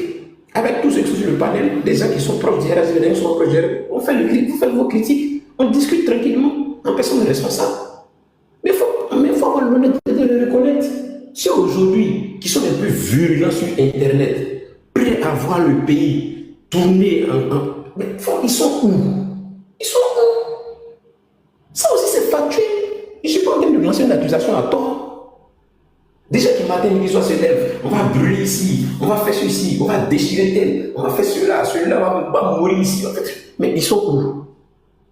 Ils sont où? Ils sont tous en Occident pour la grande majorité. Maintenant, si tu me dis non, que voilà des gens qui sont au pays là-bas qui veulent tout brûler et tout ça, les voici, les voici. Aïe, il n'y a pas de problème. C'est pourquoi moi je dis, moi j'ai mal. Parce que si ces personnes ont des parents, des proches dans ce pays, il y a des discours qu'ils ne peuvent pas tenir. Parce qu'ils n'ont aucune garantie que si tout se gâte, eux, leurs parents vont s'en sortir. Ils n'ont aucune garantie. Donc ils ne pourront jamais parler comme ça. Donc s'ils parlent comme ça, soit ils n'ont pas de parents, ou soit leurs parents qui sont ici ne représentent rien pour eux. C'est tout. Voilà ce que je dis, grand frère. Donc vraiment, ne m'attribue pas les propos que je n'ai pas dit. Je n'ai pas dit sous l'appel de Thiam, la famille Matanta. Je n'ai jamais dit ça. Tout le monde sur le panel ici, on a tous compris. Je n'ai pas dit ça. Deuxièmement, je n'ai pas dit, ou du moins, mon média n'est pas allé interroger Thiam pour dire, clarifie ta pensée sur ce que tu as dit. À preuve, aucun média ne lui a demandé ça. C'est lui qui s'est levé, qui est allé devant son média pour dire que je veux clarifier ma pensée. Parce que justement, il a vu une clameur dans l'opinion et ça l'a interpellé, il a réagi. Voilà. Maintenant, troisièmement, je n'ai pas de clichés à l'égard de l'Occident. Moi, je n'ai pas de problème avec l'Occident, mais nous tous, on a la famille à l'Occident. Voilà. Moi, j'ai de la famille qui porte mon nom en Occident, mais vous avez attendu un jour, un dedans, un panel, un truc, commencer à dire non, bleu, et puis on fait des trucs et tout ça, il ne peut pas. Parce qu'il sait la famille qu'il a ici. On est tous pas, à l'Occident, nous tous, on va là-bas, hein. On va, on visite, on vient, on tourne, on fait tout et tout ça. Voilà. Mais il faut reconnaître quand même qu'aujourd'hui, ceux qui sont virulents sur la pointe, qui sont incendiaires, mais pour 90%, ils sont là-bas.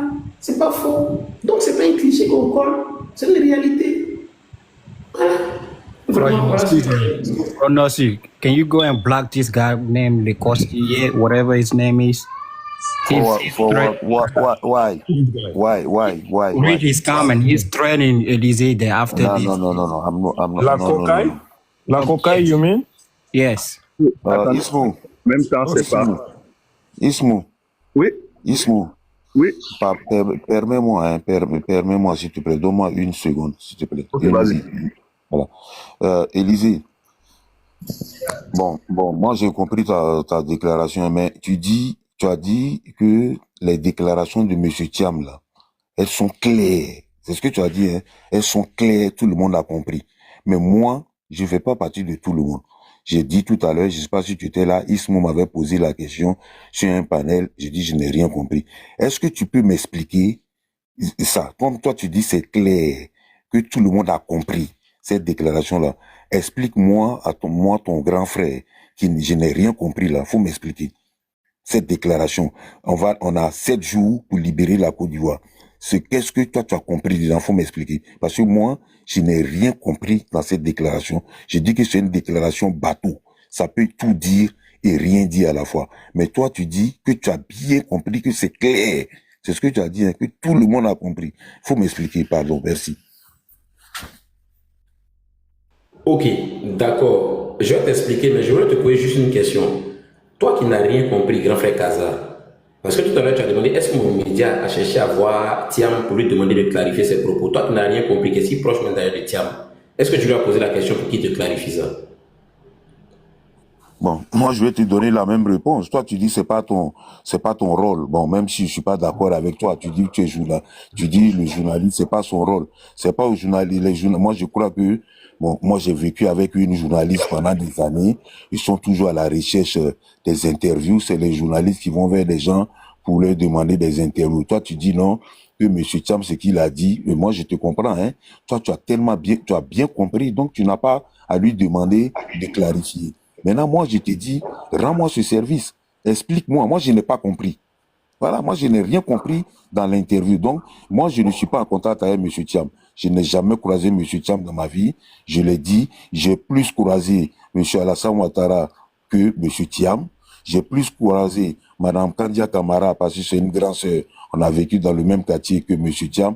Je n'ai jamais vu M. Thiam, si ce n'est à la télé, dans ma vie. Donc, je ne lui ai pas posé la question. Moi, je veux que toi, tu m'expliques. Toi, tu as bien compris. Tu m'as dit que c'est clair. C'est quelque chose qui est clair. Donc, quelque chose qui est clair, là. Tu dois quand même pouvoir tu peux me rendre ce service-là, quand même. On va aller vite, oui, il n'y a pas de problème, frère. Je te rends ce service très vite. Pour comprendre déjà le propos de M. Thiam, il faut mettre le propos de M. Thiam dans un contexte précis. Quelques semaines avant que M. Thiam ne fasse cette déclaration, quelques jours avant que M. Thiam ne fasse cette déclaration, il y a une déclaration commune du PPACI, du Front commun, portée par Mme Abiba Touré, qui est très claire et ferme. Il y a un régime dictatorial à Abidjan, et tous ceux qui sont dans les rues demandent qu'ils restent dans les rues et qu'ils poursuivent la marche pour qu'ils puissent obtenir gain de cause. On ne peut pas laisser ce régime dictatorial gérer la situation. C'est le contexte. Front commun, elle parle au nom du Front commun. La déclaration est encore d'actualité, et encore, la documentation est là, on peut mettre à disposition. Ok, des manifestations commencent. Avant qu'on arrive à la déclaration de M. Thiam, il commence à avoir des clameurs entre des membres du Front commun qui estiment que les baoulés, et ça je l'ai vu, c'est documenté d'ailleurs, ça même on peut voir des vidéos encore, ne réagissent pas dans le cadre du Front commun, ils sont mous. Pulsérique Bané même est remonté sur tout ça. Et on a vu même des panels où les gens ont parlé, où on a vu même des invectives de langage entre les membres du Front commun, des militants du Front commun. Vous, on ne vous sent pas, vous les baoulés, vous n'êtes pas réagissant et tout ça. Dans ce contexte-là, M. Thiam vient, il monte à une semaine de l'élection et il dit voici la semaine décisive, la dernière. Mais il nous reste 7 jours pour libérer notre pays. Libérer notre pays de qui? Du dictateur. Libérer notre pays de qui? Libérer notre pays de ceux qui ont décidé de presser le peuple. C'est-à-dire que ce que nous on a dit là-bas, et puis on a demandé aux gens d'aller dans les rues, là, il nous reste une semaine pour libérer ce pays. Voilà, c'est clair. Le débat, il est où? C'est clair là. Il faut libérer le pays. C'est pourquoi j'ai posé la question. Lui qui disait libérer là, libérer de qui et pourquoi? Qu'il poursuive? Mais non, on sait. Parce que c'est un contexte. C'est-à-dire que pour comprendre ce langage-là, il faut le mettre dans son contexte. Il faut le mettre dans son contexte et il faut situer les événements de façon chronologique. Mais quand tu vois ça là, mais Kaza, vraiment, c'est vrai, je peux te comprendre. Tu n'avais pas compris, mais bon, voilà ce que je peux te dire. On peut poursuivre. Merci. Ok, merci Élisée. Kaza, merci. Non, si je vais prendre la parole. Non, bon, excusez-moi les gars, je vais descendre là parce que bon, bon, Daouda va vous expliquer le contexte, donc moi je vais descendre. Et puis bon, merci à tous Élisée, merci à toi, merci Ismo, et puis bon, les choses Merci grand frère. la partie de demain soir normalement. Ok, merci Kaza. Et puis, bon parler à vous les gars. Bon repos à toi aussi. Merci. Donc, Nord-Sud voulait parler, et après Nord-Sud, il y a Sugar, il y a Jojo qui est là, et après Jojo... À moins qu'il y a quelqu'un qui, parmi ceux qui veut prendre la parole, il y en a qui veut s'adresser directement à moi. Sinon, je descends. Voilà. Non, je ne voulais pas. C'est Kant Abdoul, après Kant Abdoul. Kant Abdoul. Non, moi je vais laisser passer. J'avais déjà parlé. Ok, donc on va laisser Kant Abdoul. Abdoul, comment tu vas? Bonsoir, je vais très très bien, merci. Je salue tout. Merci. Bon, moi je pense que les choses sont claires, il ne faut pas avoir la langue de bois. Et quand on se situe dans le contexte qui prévaut actuellement, où il y a des appels à l'insurrection de part et d'autre, on ne peut qu'inscrire le discours de Thiam dans un contexte précis, c'est-à-dire c'est un appel à la sédition. Et le fait qu'il se soit ravisé démontre que, quelques jours après, suite peut-être à des conseils, n'est-ce pas, il a dû prendre la mesure de ses propos qui sont de nature insurrectionnelle. Et donc il essaie ici d'expliquer que c'est pas ce qu'il voulait dire, etc. Mais ça ne marche pas, c'est trop facile. Je veux dire, on ne peut pas tenir de tels propos qui ont engendré des manifestations, lesquelles manifestations ont conduit à des actes de vandalisme, dont des opérateurs économiques ont vu leurs magasins saccagés à Yamoussoukro. Et voyant la mesure et la plénitude des propos de sédition, on vient dire non, c'était dans un aspect divin parce que Dieu a pris 7 jours pour faire le monde, donc un miracle pouvait se produire. Mais ce que les gens ne comprennent pas en matière de politique, c'est que quand on tient ce genre de discours, et qu'on sait que la masse fonctionne par instinct et non pas par la raison, parce que si la masse fonctionne par la raison, elle pourra faire la différenciation des choses et s'inscrire dans la réalité et ne pas agir avec émotion.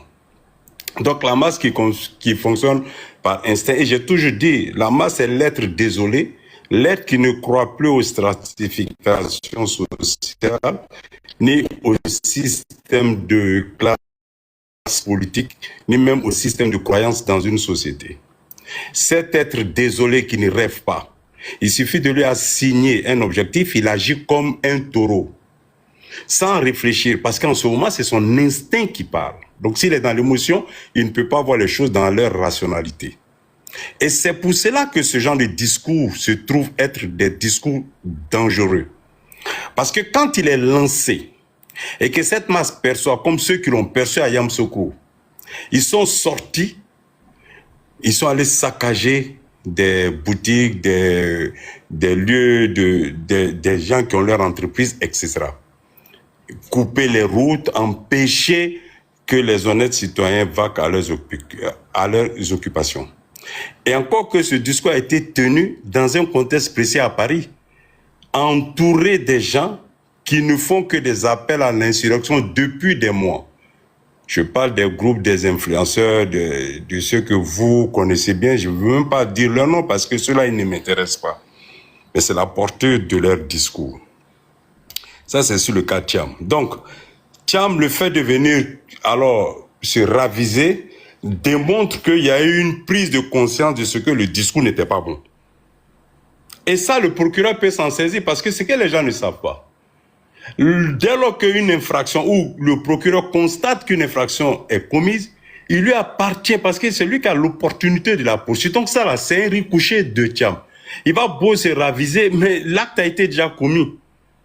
Et ça, si le procureur reprend cela pour donc ouvrir des enquêtes contre Thiam, l'interpeller, c'est les mêmes qui vont venir dire que voilà, le pouvoir est en train d'utiliser l'appareil judiciaire pour arrêter les gens, etc., etc. Or, il lui fallait simplement que Thiam ne tienne pas ce genre de discours, qui ne serait pas inquiété par la justice.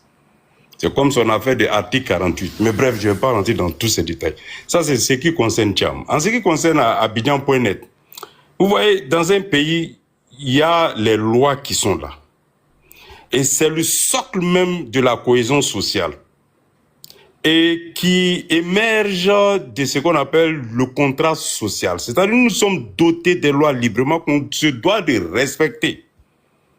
Alors si des gens sont en marge de cela, il faut que l'État applique le châtiment le plus dur pour que ceci ne se reproduise pas et que l'État de droit prenne sa plénitude dans son exécution.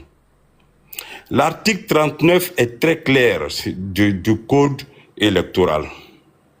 Ni personne physique, morale, ne doit en aucun cas produire des résultats provisoires ou définitifs tant que si la liste électorale a été déjà publiée, définitive, a été déjà publiée. Abidjan.net est ici frappé par cette loi. Parce que Abidjan.net est allé à l'encontre de cela. Et moi, je plaide pour que châtiment soit fait. Parce que arrêtons les compromissions dans un État. Parce que ceux qui pensent qu'arrêter les gens tout azimut, ça met en branle l'État de droit, j'ai dit non, au contraire. Arrêter des gens qui commettent des infractions, même s'ils sont des politiciens, on doit les arrêter. C'est ça la plénitude de l'exécution de l'État de droit, qui est aussi la garantie de notre cohésion sociale. Parce que l'État a trois fonctions majeures. La fonction législative, la fonction exécutive, la fonction judiciaire. Et pour des raisons de ce qui n'est pas de conflit d'intérêts, il y a ce qu'on appelle la contrebalance des pouvoirs, chère à Montesquieu. Donc la séparation des pouvoirs. L'un ne doit pas interférer dans l'autre. Mais la fonction du pouvoir judiciaire est primordiale pour moi parce que c'est elle qui vient dans l'application des lois. Et ceci doit se faire dans la célérité, sans compromission. Et moi, je suis pour cette rigueur-là. Parce que c'est ça. Parce que si nous quittons de l'état de nature pour aller créer l'État, cet État qui est censé réguler, donc garantir notre sécurité par les lois que nous nous sommes librement dotés pour ne pas que l'homme soit un loup pour l'homme, alors il faut que cette application de la loi soit respectée à l'effet de ce que nous ne replongeons pas dans l'état de nature. Et ça, il faut que ceci soit très clair dans une république. Parce que les politiciens ont cette tendance fâcheuse de vouloir toujours, n'est-ce pas, s'ériger en victime par la morale du ressentiment. C'est parce que je suis craint qu'on veut m'éteindre par des actions de droit. On utilise la loi pour ceci, pour cela. Écoutez, les magistrats qui sont là ont servi dans les 30 dernières années, la plupart d'entre eux. Donc, à quel moment un magistrat est pour tel pouvoir ou tel autre pouvoir? Je veux bien comprendre. Si tant est que l'État est la continuité, ces magistrats sont là pour servir l'État. Donc ces manipulations de politiciens qui tendent à vouloir toujours penser que la justice est inféodée au pouvoir, moi je trouve cela très injuste. Et c'est pour ça d'ailleurs que les Ivoiriens n'écoutent plus ce genre de discours-là. Ça ne passe plus. Et il faut que les politiciens commencent à se raviser et tenir une autre façon de faire la politique en Côte d'Ivoire. Cette façon de manipuler la masse ne marchera pas. Aujourd'hui, la Côte d'Ivoire, les Ivoiriens sont éveillés. Ils commencent à comprendre c'est quoi la politique, les enjeux politiques, ce rapport de jeu dans la société qui concourt à aller à la conquête du pouvoir ne peut que passer par des programmes, par des discours de convaincre le citoyen qui est souverain et celui-là va voter selon ses intérêts. Et c'est ça qui doit être primordial. Alors, moi, je trouve qu'il y a une pauvreté au niveau, n'est-ce pas, de l'opposition. Tellement pauvre qu'elle n'a qu'une seule alternative, c'est d'aller vers l'insurrection. Parce qu'à aucun moment, il y a un programme qui est proposé. Comment un président d'un parti vient en politique simplement parce qu'il veut faire un rematch de ce qu'en 2010, il aurait gagné une élection. Et donc, il vient là pour qu'il y ait le match retour. Mais il s'agit quand même de la vie, du destin d'un peuple. Vous venez là comme ça jouer dans des matchs retour. Mais à quoi? C'est tellement pauvre que ça me peine en réalité. Et donc face à cela, on a un pouvoir RAGP très bien organisé. Alors la seule alternative qui reste, puisque sur le terrain du discours ou de convaincre au niveau, n'est-ce pas, des programmes politiques, on n'est pas capable, on prend un autre chemin qui est celui de dire que c'est un pouvoir dictatorial, un pouvoir qui a pris les Ivoiriens en otage, c'est pour cela qu'il faut les libérer. Il y a des discours belliqueux qui sont tenus de ce que ce sont des étrangers qui sont à la tête de ce pouvoir. Donc cette altérité de l'identité qui revient. Et tout ça, c'est de nature à justement plonger dans l'inconscient de la masse, n'est-ce pas, de ce qu'elle doit se soulever parce que son pays est occupé par des étrangers. Il faut avoir le courage de le dire. C'est ça le discours caché derrière ça. Donc, il faut que l'État frappe au niveau de la loi, que justice soit faite, ceux qui sont en marche soient arrêtés, mis en prison. Si la Maka est peuplée de je ne sais comme, c'est pas grave. L'essentiel qu'ils soient arrêtés. Et c'est ça qui va faire que ces gens-là vont reculer. Vous voyez que maintenant, ils tiennent un autre discours. Et c'est tellement incohérent. Non, je ne vais pas appeler à ce que les gens descendent, mais s'ils descendent, je les soutiens. Mais c'est dire la même chose, c'est comme tu viens de dire, descendez en fait. Mais de façon détournée pour éviter qu'on ne soit arrêté. Ça encore, c'est très pernicieux et je trouve ça irresponsable d'un homme politique qui, en 2010, par cet antagonisme qui a existé entre les deux, qui, selon lui, qui veut faire le rematch, a causé 3000 morts. Et voilà un pays où l'opposition capitalise sur les morts pour pouvoir véhiculer un discours à l'international. Il faut qu'il y ait un sentiment de chaos pour pouvoir légitimer leur action au niveau international pour dire que vous voyez, c'est un régime dictatorial. Mais ils capitalisent sur les morts. Ils sont fiers de le dire. Vous voyez, il y a déjà 6 morts. En 2020, vous voyez, il y a déjà on est déjà à 80 morts. C'est-à-dire, plus il y a de morts, plus eux, ils capitalisent. Ils s'appuient sur ça pour légitimer leur position. Mais ça, c'est cynique. Et c'est pour ça que j'ai dit, on a une opposition très pauvre. Et ça me peine pour le peuple et pour les citoyens que je suis. Et je m'arrête là.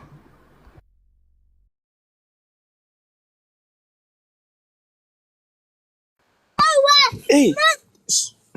Merci Kant, merci beaucoup. Merci Abdul Kant. Est-ce que quelqu'un a une motion pour lui? Est-ce qu'il y a une motion? J'ai une motion. C'est qui, Côte d'Ivoire? Oui, oui. Ok, vas-y, si tu as une motion pour Abdul, vas-y, après ça va être la parole va être à Jojo. Pas de souci, merci Ismo. Quand Abdul, bonsoir, comment vas-tu? Ça fait longtemps quand même. Je vais très bien, frangin. Dis-moi, est-ce que aujourd'hui nous ne sommes pas en train de voir le bilan des nombreux arrangements politiques, là où il fallait punir, la société a préféré aller à des arrangements qui vont passer par des amnisties, par des dialogues, et vers la fin, le politicien ne se voit pas au-dessus des lois, se voit comme un super citoyen au-dessus des citoyens et qui doit imposer sa volonté. Si ce n'est pas lui, c'est que c'est personne. Est-ce que l'État ivoirien ne paie pas le fait qu'il y a eu trop de compromissions? Merci. Oui, moi, ce que je constate en l'espèce, c'est que le pouvoir RHDP, en l'occurrence le président de la République, ne rentre plus dans ce jeu de compromission-là. C'est pour ça d'ailleurs qu'on le traite de dictateur. Parce qu'il y a eu cette culture des arrangements politiques. Il faut que cela s'arrête. L'homme politique n'est pas au-dessus des autres citoyens. Et ça, il faut que ceci soit très clair. Voilà. Moi, je ne suis pas d'accord pour les compromissions. D'abord, ça ne peut pas aider un État. À un moment donné, quand il y a eu la crise, le pays plongé dans la crise, il y a eu un temps pour les compromissions. Mais un pays qui est stable depuis 15 ans, je ne vois pas sur quoi on ferait une compromission. Je ne vois pas. D'autant plus que des gens ont été condamnés, nous le savons. Ils avaient la possibilité de pouvoir, n'est-ce pas, faire appel ou bien même de prendre la pleine mesure de leur procès. Ils ne l'ont pas fait. Certains qui sont éliminés parce que l'article 48 les a frappés. Alors aujourd'hui, on veut s'asseoir pour dire allons au dialogue, pour aller vers une compromission, pour que les gens soient candidats. Je dis non. Et c'est ça qui mettra en branle l'aspect de l'état de nature. Parce que justement, les lois sont là, il faut les respecter, point barre. C'est ça, cette histoire de culture de compromission doit s'arrêter. Et je suis bien content que ceci se soit arrêté. Voilà. Non, pas de compromission possible. On n'est pas en crise. Le pays va très bien. Les gens savent ce qui se passe. Quand on veut être homme politique, on a la Constitution dans ses mains. On la lit du début jusqu'à la fin pour bien la comprendre. À partir de cet instant, on sait à quoi s'en tenir. Point. Il n'y a pas lieu de chercher à faire des compromissions. Non, moi je suis contre les compromissions et je suis bien content que l'État, aujourd'hui, le pouvoir RHDP ne rentre pas dans ce jeu de compromission.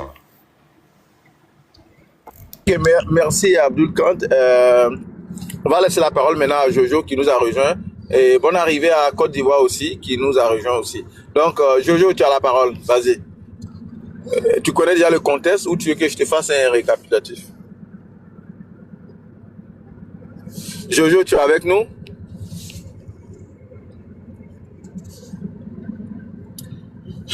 Jojo, tu es avec nous?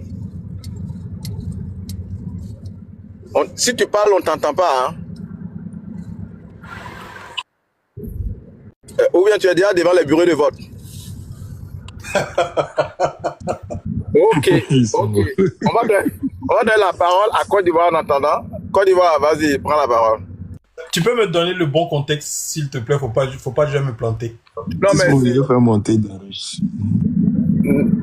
Comment? Il y a un gars dans les demandes là, Darius. Ok, je vais le faire monter juste après. Ok, Côte d'Ivoire, le contexte, c'est que c'est par rapport aux événements qui se sont déroulés ces derniers jours. Hein. C'est depuis l'annonce de M. Tidiane Thiam par rapport à la libération de la Côte d'Ivoire et propos qu'il a eu à rectifier ou à préciser plus tard, et en même temps avec les révélations, les publications qui ont été faites sur le site d'Abidjan.net concernant les résultats d'un éventuel d'une éventuelle élection présidentielle et tout ce contexte-là, et puis ce que aussi, je pense qu'Olivier nous a précisé ça, il y a Daouda qui en avait parlé aussi par rapport à l'attentat qui a failli avoir lieu au niveau du site de stockage de gaz naturel et tout. Donc tout ce contexte-là, c'est ce qu'on est en train d'analyser dans une causerie bon enfant entre frères ivoiriens. Voilà, tu as la parole. D'accord. Bonsoir tout le monde. J'espère que vous allez bien. Pour moi, aujourd'hui, nous sommes en train d'assister à... Bon, on va pas dire c'est quelque chose d'inédit, hein. Fallait s'y attendre. Parce que très souvent, l'ensemble des politiciens ont été abreuvés à la mamelle du fait que quand il y a quelque chose qui ne va pas, va falloir se réunir et effacer l'ardoise de tout le monde. C'est pour ça que j'ai posé la question à Kant Abdoul. Est-ce qu'aujourd'hui, on ne paye pas le fait des nombreuses compromissions que nous avons eues depuis les années 2000?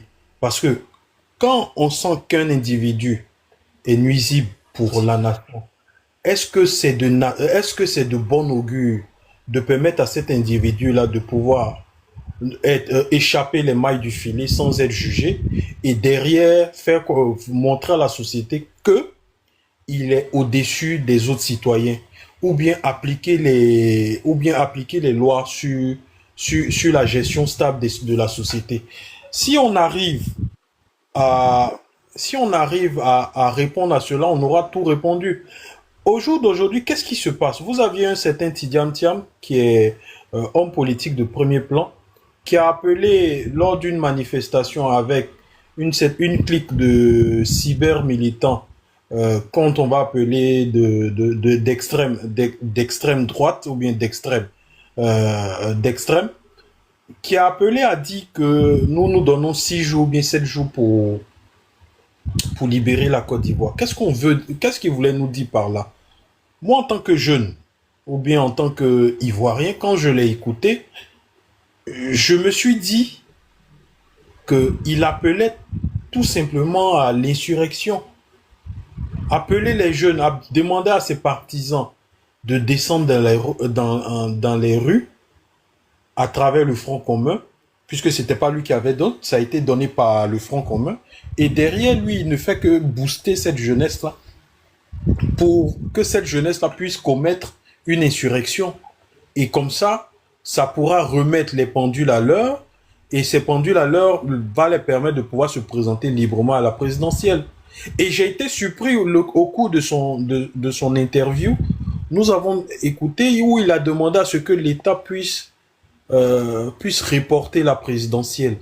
Reporter la présidentielle, c'est-à-dire que le politicien est tellement à l'aise dans sa posture de politicien de premier plan qu'il n'hésite pas à demander à l'État de pouvoir violer la Constitution. Je m'explique.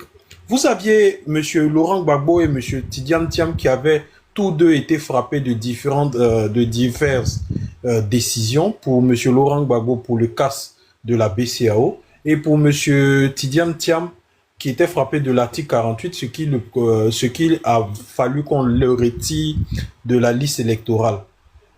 Tous deux, sachant qu'ils étaient de facto éliminés, ont voulu poursuivre le processus électoral en partant déposer leur dossier.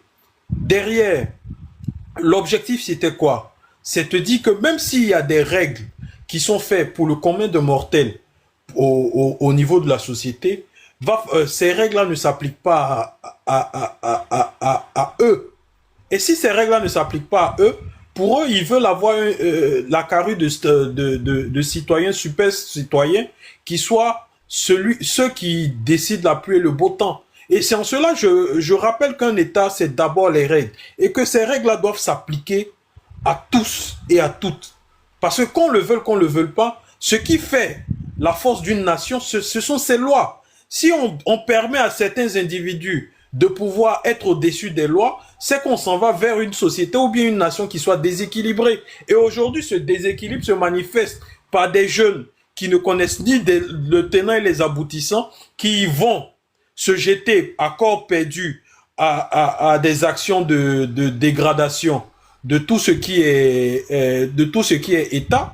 Et derrière, vous aviez des hommes politiques qui se retirent. Donc pour moi, il faut que l'État de droit s'applique davantage à l'ensemble des populations et que les politiciens ne se croient pas au-dessus de tout. Et même les soi-disant accords politiques et autres, si elles ne passent pas par une institution, par exemple la Cour constitutionnelle, elles deviennent nulles et caduques pour qu'ensemble, on puisse vivre dans une nation où chacun des citoyens puisse vivre selon les lois qui sont appliquées. Je ferme mon écrit, Ismo. Merci beaucoup. Merci beaucoup, Côte d'Ivoire. Est-ce que quelqu'un a une motion pour Côte d'Ivoire? Ok, personne n'a une motion pour lui. Il y a Darius qui nous a rejoint. Bonsoir, Darius. Et si tu connais le contexte, tu peux prendre la parole. Mais en même temps, donne-moi juste 30 secondes. Je vais demander aux personnes, aux 360 personnes qui sont là, 360 personnes, essayez de tapoter. Parce que si vous ne tapotez pas, Daouda est en pause. Daouda, si tu es en pause, si tu nous entends, il faut sortir en pause, sinon le live va tomber. Essayez de tapoter, il faut qu'on aille jusqu'à 30K. Là, on a 21 000 K. On a 21K. Allons-y à 30K, s'il vous plaît. Tapotez, sinon je vais couper les commentaires et vous n'allez pas pouvoir profiter aussi. Voilà, ça c'est du donnant-donnant. Merci à vous tous. C'est juste pour rigoler, mais on vous demande juste de tapoter pour animer, pour essayer de rendre le live beaucoup plus disponible et beaucoup plus stable. C'est pour nous tous. Tant que c'est le temps que le live est stable, on en profite tous. Donc, vas-y Darius, c'est à toi. Ok, bon. En tout cas, merci beaucoup. Demain, il y aura les élections. Donc, moi, ce que j'aimerais dire à mes frères ivoiriens, surtout, c'est d'éviter toute tentative d'insurrection, en fait. Vous voyez, c'est pas bien. Le fait d'aller barrer la route, essayer d'incendier tel endroit, essayer d'incendier la CI, bon, c'est des choses qu'il faut éviter. Donc, selon moi, ils doivent éviter tout ce qui est comme tentative d'insurrection. Vous n'êtes pas d'accord avec un candidat, il y a des bulletins de vote qui sont là. Tu vas directement et tu places exactement ton bulletin de vote dans les urnes, en fait. Pour, voilà, tu choisis ton candidat que tu as choisi. Mais le fait d'empêcher les élections d'avoir lieu, je pense que c'est quelque chose de méchant. Voilà. Et en plus, ça ne s'arrête pas. Non seulement ils essaient d'incendier encore les coins, notamment à Jacquesville, et ça ne s'arrête pas là. Aujourd'hui, on a vu sur le site d'Abidjan.net encore selon eux, c'est certains résultats des élections de demain qui sont affichés comme ça. Heureusement que la CEI a porté plainte contre ces individus-là. Donc, je pense que il faut éviter toute tentative d'insurrection. Il faut qu'on parte aux élections pour éviter, voilà, tout ce qui est comme des dégâts et tout ça. Il faut éviter tout ça. Les élections auront lieu. On prie Dieu pour ne pas qu'il y ait des morts, voilà, et que tout se passe bien. Voilà. Et même, il ne suffit pas seulement que les élections aient lieu demain, mais après les élections, lors de la programmation des résultats, il faudrait aussi qu'il y ait pas non plus de morts et que les résultats soient acceptés de tous. Ceux même qui sont candidats ne font pas de bruit. C'est ceux qui ne sont pas candidats qui font bruit. Et ça, je trouve que c'est pas bon. Donc, il vaut mieux laisser les choses se dérouler comme il se doit. Et ceux qui sont dans l'opposition, qui veulent soutenir un candidat, eh bien, ils peuvent le faire. Mais dans le cas contraire, s'ils souhaitent ne pas participer aux élections, il vaut mieux laisser ceux qui veulent participer aux élections participer tranquillement et librement. Donc, les tentatives d'insurrection et tout ça, là, bon, vraiment, ils trouvent que c'est pas bien. C'est pas bon pour l'image du pays. Et ça empêche certaines choses, au fait. Donc, c'est ce que j'aimerais vraiment ajouter. Comme demain, c'est les élections, je sais que chacun attend juste le juge pour aller voter normalement et élire son candidat. Donc, je souhaite que ça se passe bien et que le meilleur gagne surtout pour demain. Merci beaucoup. Merci.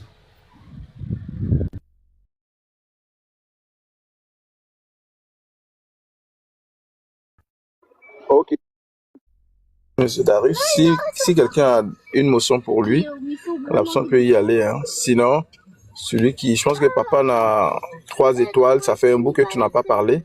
Si tu veux prendre la parole, si tu es encore avec nous, bien évidemment, tu veux prendre la parole, tu peux parler maintenant. Oui. Est-ce que tu es là, papa a 3 étoiles? Non, ok. Et je pense qu'il n'est pas là. Daouda est revenu. Super. Quant à Albou, tu es toujours avec nous. Est-ce que tu veux te prononcer? Non, Ismo, bon, je pense qu'on a fait le tour, hein. Voilà. Moi, bon, si ce sujet, j'ai plus grand chose à dire, en fait. Ok, merci beaucoup. Effectivement, on a quand même fait un bon tour sur ça. Jojo, tu es là, Jojo, ou bien tu dors? Je pense que là, Jojo dort maintenant. Donc, Daouda, si tu es là, hein, tu peux nous faire signe. Il y a quelqu'un qui veut s'exprimer. Rolex, c'est qui Rolex? Attends, je vois.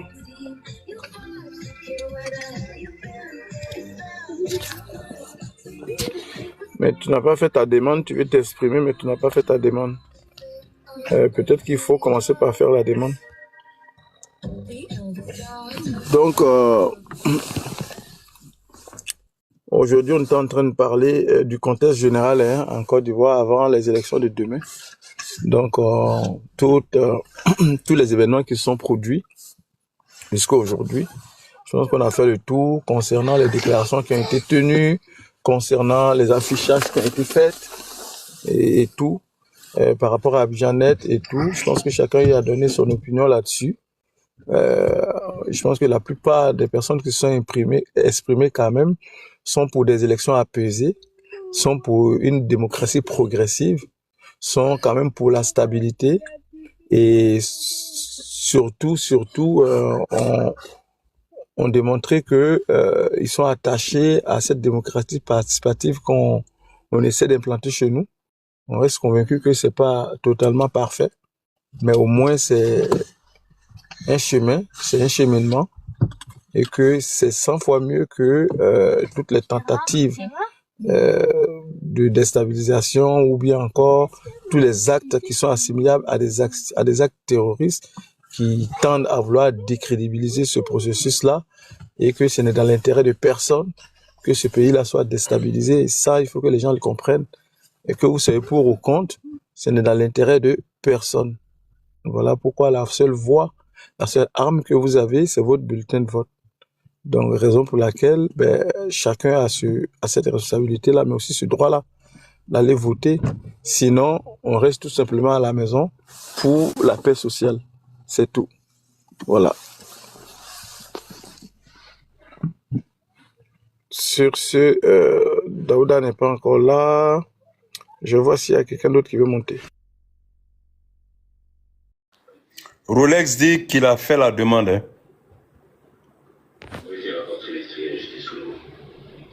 Ismo, Rolex dit qu'il a fait la demande. Oui, je cherche son nom dans les demandes justement. Merci, Abdou.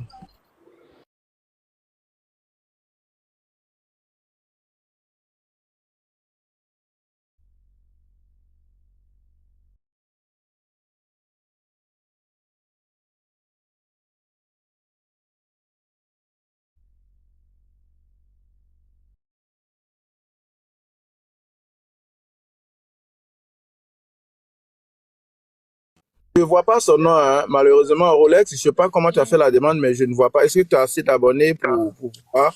Je ne vois pas. Il y a Patriote qui est monté.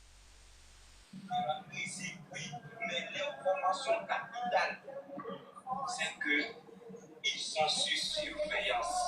Et ça, je peux même mettre un pays. Ils sont sous surveillance comment? Depuis l'entraînement, les mains sous surveillance. Non, c'est pas chez nous ici, c'est au Burkina là-bas. On dit la mission à laquelle on l'a et a échoué. On ne voulait pas que le vaisseau contre les élections.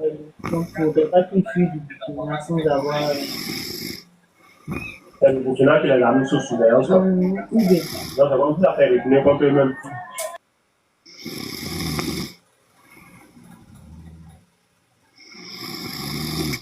Il y a quelqu'un ça, c'est qui ça? C'est qui dort là? Il y a quelqu'un qui est très très endormi là.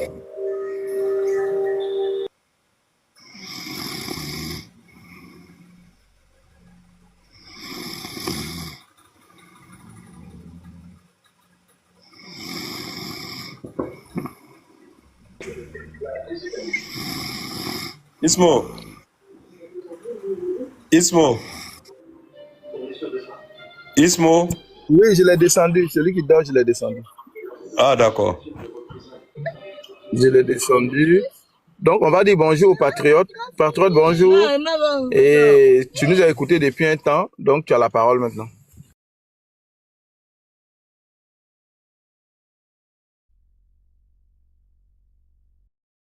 Allô, patriote, tu es avec nous? Si tu parles, on ne t'entend pas, hein, patriote. Il n'y a pas qu'il peut prendre la dicture.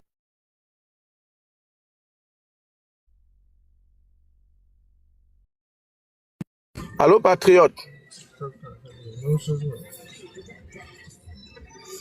Ok, je pense que lui aussi n'est pas là.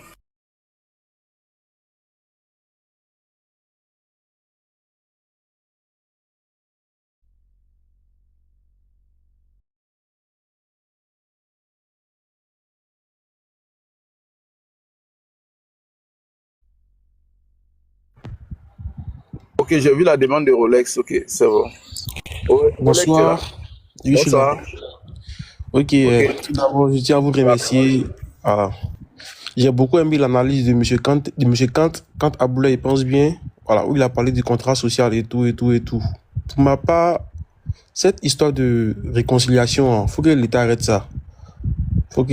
Parce que ceux qui appellent à l'insurrection, ils oublient que ce sont les vies qui sont au pays ici. Et ils vivent dans les pays tels que le Burkina, en Europe, tout ça. Mais quand tu entends ce qu'ils disent même là, pour l'insurrection, là, ça fait mal au fait. Je me dis, est-ce que ceux-là même là, est-ce que ce sont des vrais Ivoiriens même?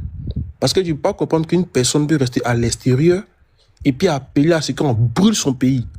Pour lui-même son propre bien. C'est-à-dire, pour lui-même son bien, il veut qu'on brûle son pays parce qu'il sait que si le pays est brûlé, lorsqu'il va venir, il va venir profiter. Mais ça vraiment, c'est d'être méchant. C'est vraiment d'être méchant. Donc, il faut que l'État prenne ses dispositions pour cela. Après les élections, il faut que l'État vraiment prenne toutes ses dispositions. Surtout même ceux qui sont en France. Je me demande souvent, l'ambassadeur de la Côte d'Ivoire en France, est-ce qu'il vraiment joue son rôle? Parce que normalement, tous ceux qui sont en Europe ivoiriens qui appellent à l'insurrection, l'État doit jouer son rôle pour les arrêter. Parce que nous qui sommes ici, là, si de suite, là, le pays est gâté, balle perdue, ça ne trie pas quelqu'un. Balle ne trie pas quelqu'un. Ça ne trie pas des partis politiques. Ça peut t'atteindre, comme ça peut atteindre sa famille. Donc vraiment, que l'État prenne ses dispositions. Parce qu'on est fatigué. Depuis maintenant 15 ans, on vit dans la paix, dans la joie, dans la gaieté. On ne veut plus vivre encore dans une insécurité totale. Prenons exemple aujourd'hui. Les pays tels que le Mali, le Burkina, aujourd'hui, ils vivent dans l'insécurité. Et même, ils prient Dieu aujourd'hui d'avoir, c'est-à-dire un peu seulement de sécurité pour être heureux. Mais ils n'arrivent pas. Et c'est ici où vous voulez envoyer ce genre de choses. Vraiment, je trouve ça mauvais. C'est très méchant. Surtout, celui qui s'appelle Gbagbo Kone, qui est au Burkina, il est très méchant. C'est d'être méchant de sa part. Avec cette femme qu'on appelle Maïmouna Kouala la guêpe, ce sont des personnes très, très, très méchantes. Et vraiment, pour ma part, je me dis, faut plus jamais l'État va nous parler d'affaires de réconciliation. Ça, seulement, on ne veut pas entendre ça. Parce que si on doit libérer ce genre de personnes-là, vaut mieux vider en même temps toute la prison. Parce que tout le monde doit bénéficier des mêmes lois. Parce que l'État, le pays nous appartient tous. On ne peut pas prendre des mesures sur une telle personne qui a appelé à l'insurrection pour libérer cette personne. Et puis ceux qui sont en prison, qui ont peut-être 1 à 2 ans de prison, toujours en prison, non. Si l'État doit prendre cette disposition pour dire réconciliation dans ces cas-là, tous ceux qui sont en prison, là, on doit les mettre dehors aussi. Voilà, parce que nul n'est au-dessus de la loi. Tout le monde doit respecter la loi. tel qu'on a dit dans le contrat social, l'obéissance aux lois qu'on s'est prescrites est liberté. Donc, il ne faudrait pas qu'une personne qui a venu entraver ma liberté puisse être libre demain. Ça, c'est impossible. Voilà, c'est ce que j'avais à dire. Ok, merci beaucoup, Rolex. On a Judo qui est avec nous, Jus d'Orange. Bonjour, Jus d'Orange. Si tu nous entends, ben, tu as la parole. Bien, bonjour à toutes et à tous. À mon frère Daouda, j'espère que vous allez bien, toutes bien, tout et tout. Et oui, franchement, on est en plein là-dedans. Où moi je suis, il est 3h09, c'est-à-dire on est le 25 octobre. Et je suis sur OCS à Abidjan, ou en Côte d'Ivoire, parce que c'est le théâtre des opérations. Il doit être autour de 1h09, c'est-à-dire il est le 25 octobre aussi. Une date tant attendue, voilà. Il y a eu l'étape de la liste électorale. Il y a eu l'étape de toutes les supputations, toutes les spéculations. Il y a eu la sortie tant attendue de Madame Chantal Camara à travers le Conseil constitutionnel. Il y a eu l'ouverture des campagnes. Il y a eu la période de récupération des cartes d'électeurs. Et aujourd'hui, enfin, nous sommes le 25 octobre 2025, la date tant attendue. Donc à 8h, à partir de 8h, moi je vais commencer par là, en disant bonjour et bonsoir à toutes et à toutes qui sont ici présents, et ainsi que ceux qui sont en bas. Que Dieu nous donne longue vie, pour qu'on voit tous, on soit tous témoins du dénouement de cette action électorale, de ce jet démocratique qui se passe dans nos chers et beaux pays, malheureusement émaillé ça et là par des comportements, par des appels à la violence, par des tentatives d'insurrection, par des actes d'incivisme, des insultes, des injures, ça a foison. On commence quasiment à y être habitué. Ça commence quasiment à faire partie de notre ADN. Je m'inclus dedans parce qu'il est un Ivoirien. Et c'est vraiment dommage. Et c'est de tout âge. Vieux de 100 ans comme gamin de 14-15 ans est capable d'aujourd'hui ouvrir sa caméra pour invectiver le patron des institutions de la Côte d'Ivoire, le président Alassane Ouattara, ainsi que toute autre personne. Franchement, j'espère que l'avenir va faire en sorte que tout ça là va diminuer et que les choses vont se calmer. Partage ton opinion en commentaire.